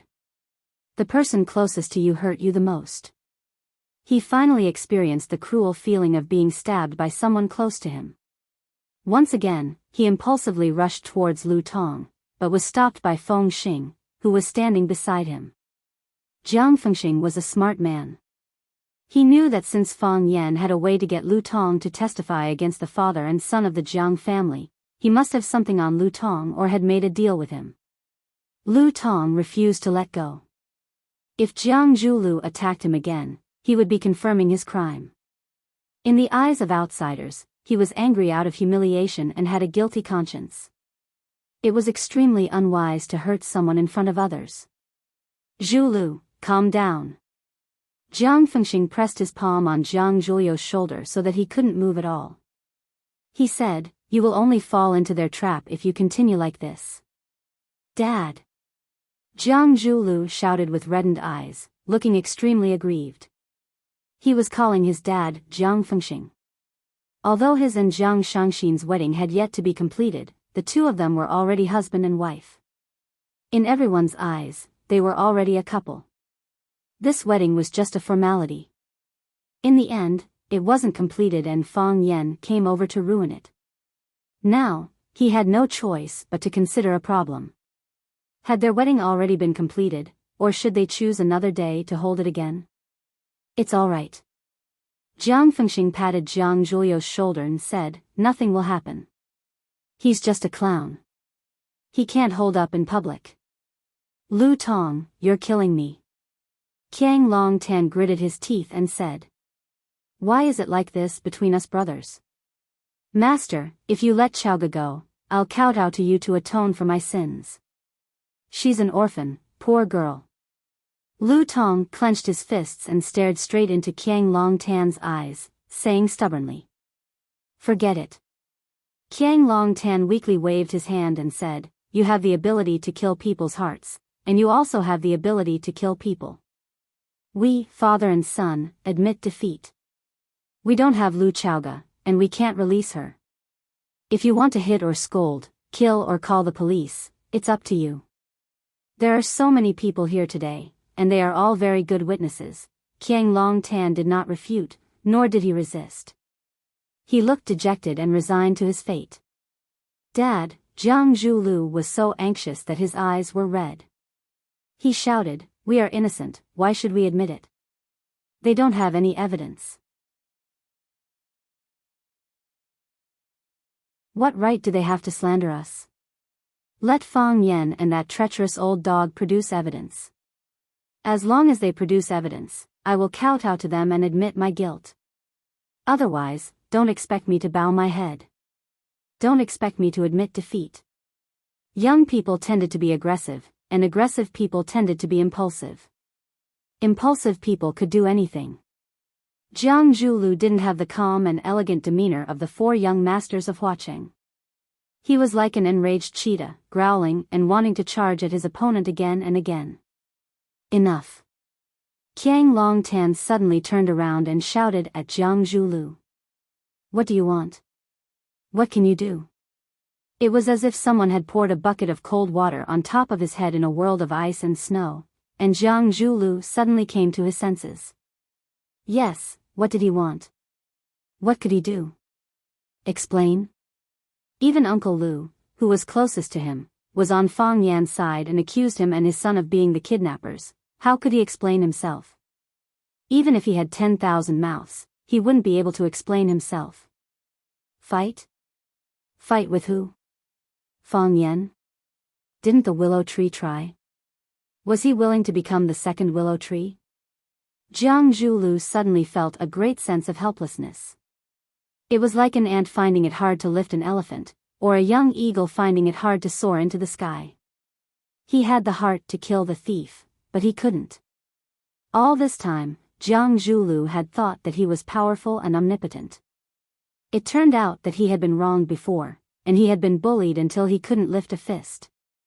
He had experienced this twice.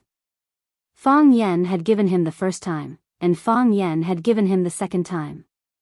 Jiang Zhulu had never been so depressed before and his body was turning cold. After scolding his son, Qiang Longtan turned to Fang Yan and said, "You win. You're the biggest winner today. Let me repeat myself. I didn't kidnap Chaoga, so I can't hand her over to you. If you don't trust me, you can leave it to the police. I think they'll make a reasonable decision. No matter who they hand her over to, the criminal will be severely punished. Let me say this to you and your son, those who commit unjust acts bring about their own destruction." Fang Yan turned to leave and said, "Let's go." He said, "Let's go." Who would want to leave with Fang Yan? After the scandal between Fang Yan and the Jiang family, wouldn't leaving with Fang Yan mean breaking off all ties with the Jiang family? Many people looked at Fang Yan sarcastically. Did this idiot know anything about the ways of the world? More people were confused and wondered where Fang Yan got his confidence from. Why did he think that someone would bet on him? No matter how humiliated the Jiang father and son were today, they were still one of the four major families of Hua City. How could he compete with the Jiang family? They didn't expect that someone would really leave with Fang Yan, and it wasn't just one or two. Lu Shu was the first to stand up. Lu Shu didn't sit in a wheelchair today. He came with crutches. After hearing Fang Yan say, "Let's go," Lu Shu immediately stood up with the crutches beside him and followed Fang Yan to the door of the banquet hall without saying a word. Lan Shanggu's eyes widened. He felt like his lungs were about to explode from anger. Lu Shu was really a good-for-nothing. Just now, he was still teaching him to cooperate and not rely on others. He had to maintain his dignity and independence. Fang Yan's words were still floating in the air when you followed him like a dog. Was this what you meant by cooperation and not relying on others? Was this the so-called dignity and attitude you showed? Were you lying to me that I was uncultured? Of course, Lan Shanggu cursed Lu Shu in his heart. This person wasn't honest, but his speed wasn't slow either. After the willow tree stood up and left with Fang Yan, he immediately became the second person to stand up. He jogged to catch up with the willow tree and pretended to hold the willow tree's arm. He said, "Walk slowly, I'll hold you." Lu Shu unceremoniously shook off Lan Shanggu's arm. "If you want to leave, just leave. Do you need to find such a lame excuse?" 2 of the 4 talents of watching were taken away by Fang Yan at once. This was worth pondering. It should be known that whether it was the lame Lu Shu or the careless Lan Shanggu, they were both core figures that the Lu and Lan families were grooming as the next successors of their families. Now, they were both young talents who had a say in their families. After Fang Yan and the Jiang family had a showdown, they stood up to support Fang Yan without hesitation. Then, wasn't it obvious? They were more optimistic about Fang Yan. In other words, they thought that Fang Yan could bring them more benefits, more than what the Jiang family could give them. Moreover, the Lu family and the Jiang family were in-laws. Even their relatives had abandoned the Jiang family. Wasn't it obvious? First, the guests from the vassal families of the Lan and Lu families who came to congratulate them stood up. Their backbone had already left. What was the point of them staying? Then, some of the partners who had close relationships with the Lan and Lu families. They naturally had to follow in the footsteps of their partners. The hearts of the people scattered. The scene went out of control. In the end, even the guests who were on good terms with the Jiang family or had business dealings with them stood up and left. Some people even greeted Qiang Longtan out of respect. Some people lowered their heads and left, afraid that Qiang Longtan would hold them back if they were too slow. The banquet hall that was previously bustling with activity and could accommodate hundreds of people was now mostly empty. It looked miserable and cold. Lu Tong bowed deeply to Qiang Longtan. He glanced at Jiang Zhulu, whose eyes were red and bloodshot. Then, he turned around and followed the crowd outside. Traitor! Someone cursed at Lu Tong's back. Lu Tong tried his best to straighten his back and walked toward the main entrance with his head held high. Jiang Fengxing walked over and patted Qiang Longtan's shoulder. He said, "Old Jiang, don't take it to heart. Everything will be over soon. They will regret their choices today." Even though he said that, he and his wife still dragged their daughter away from this annoying place. Qiang Longtan's wife wanted to comfort her husband and son, but Qiang Longtan waved her away. Qiang Longtan chased everyone away. The banquet hall that could accommodate hundreds of people was only left with the Jiang father and son. Qiang Longtan sat down on the steps of the tea stage. He reached out to Jiang Zhulu and asked, "Do you have a cigarette?" Jiang Longtan did not smoke. He would only smoke once in a while when he was feeling extremely agitated. Obviously, Qiang Longtan's current mood could no longer be described as extremely frustrated. Since it was Jiang Zhulio's wedding today, he naturally had a few packs of cigarettes in his pocket.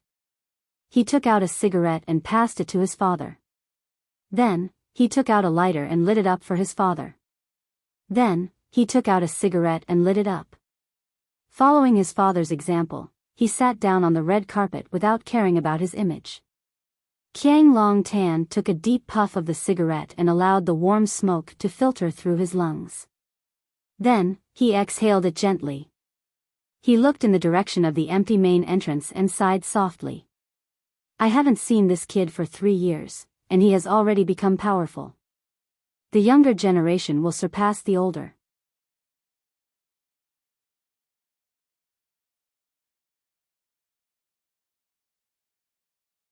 Dad, Jiang Zhulu was unwilling to admit the truth his father had said. "This is the truth. That brat was too ruthless and too accurate. Do you really think he came to take Lu Chaoga away? He came to take away our Jiang family's dignity and face. He wants our Jiang family's reputation to be ruined, to become the talk of Huaqing and a laughing stock in their hearts. Haven't you noticed the frequency of his actions?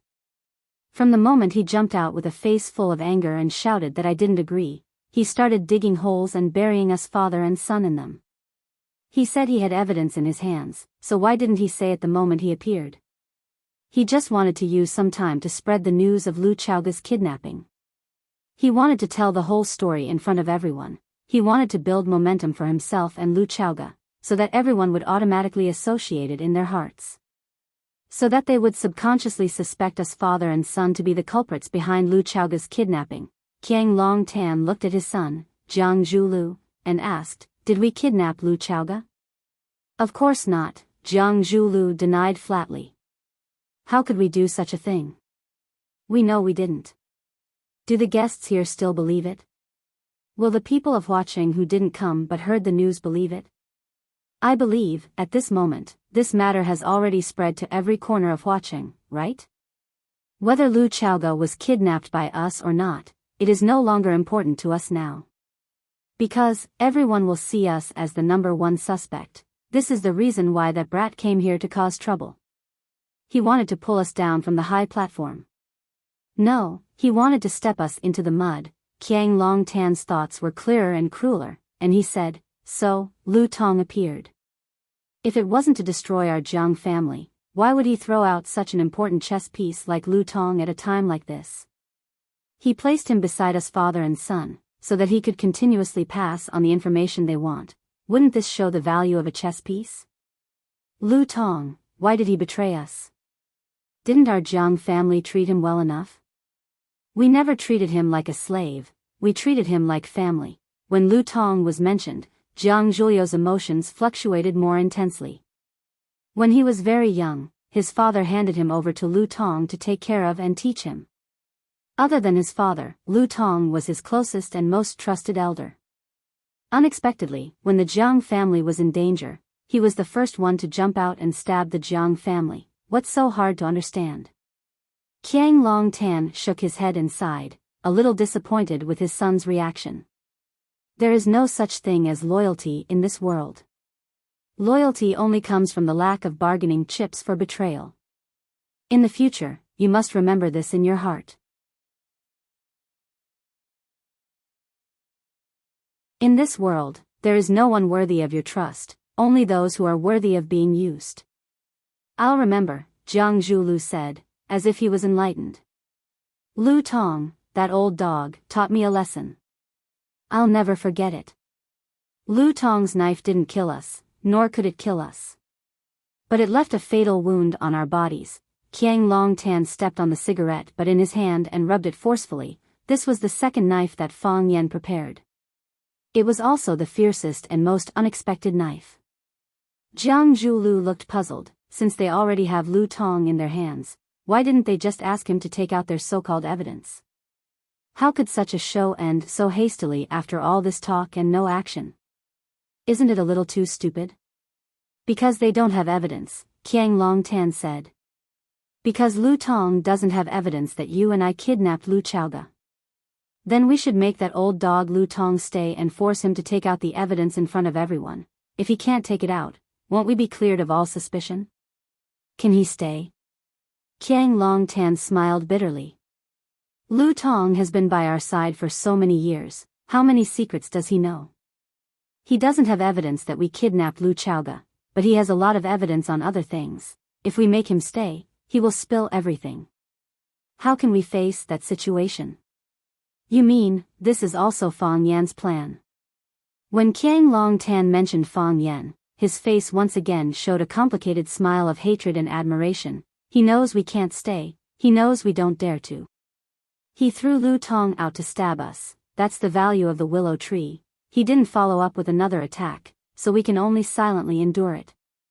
Fang Yan is that smart?" Jiang Zhulu didn't want to believe it. He was more willing to believe that it was all a coincidence. "Zhulu, don't tell me you can't see the deeper meaning behind each of these events? If you still don't understand after coming this far, compared to Fang Yan, you are still far behind," Qiang Longtan said with some sadness. Who would want to admit that their son was not as good as someone else? Who would want to give up their father's dignity and pride? But the facts were laid out in front of him. Even if Qiang Longtan had a million reasons to speak up for his son, he couldn't say that his son was better than Fang Yan. He also prepared the third knife for our Jiang Kong. Qiang Long Tan's palm gently stroked the thick red carpet under his butt. The first knife destroyed our prestige, making us unable to stand on the side of justice. As soon as he appeared, he packaged himself as a righteous and fair party, which is why I fought with him for the right to speak. We can't let them say everything, that way we can only be led by the nose. The second knife destroyed our influence. He used Lu Tong to destroy the reputation and connections that our Jiang family has accumulated for 100 years. Didn't you notice? Apart from the people of the Jiang family, no one else stood up for us father and son, because Lu Tong stood up. The moment Lu Tong stepped forward, he silenced everyone else. Even the people closest to us stood up and stabbed us in the back. What reason did they have to stand up for us? What reason did they have to fight alongside us? Our prestige was destroyed, our power was disintegrated. But our spirit was not dispersed. So, Fang Yan prepared the last knife for us. The third knife was when Fang Yan left. Lu Shulan, Gu Gu, and the others also left. Their departure led to the departure of even more people, and in the end, the situation got out of hand. Why is our Jiang family known as one of the 4 great families of watching? It's because there are people who fear the power of the Jiang family, and look up to the Jiang family. With a shout, people gathered. But, after Fang Yan's third knife stab, our Jiang family, this elephant, was completely dragged down by him, and fell to the ground in a very unsightly manner. Even those people we didn't look at before dared to leave. What right do we have to be one of the 4 great families of watching? Qiang Long Tan's smile was bitter, and also very bitter. From today onwards, the Jiang family will be removed from the 4 great families of watching. You're tuning into the Romantic Tales YouTube channel. Don't forget to subscribe and join us on this journey to catch the most captivating stories.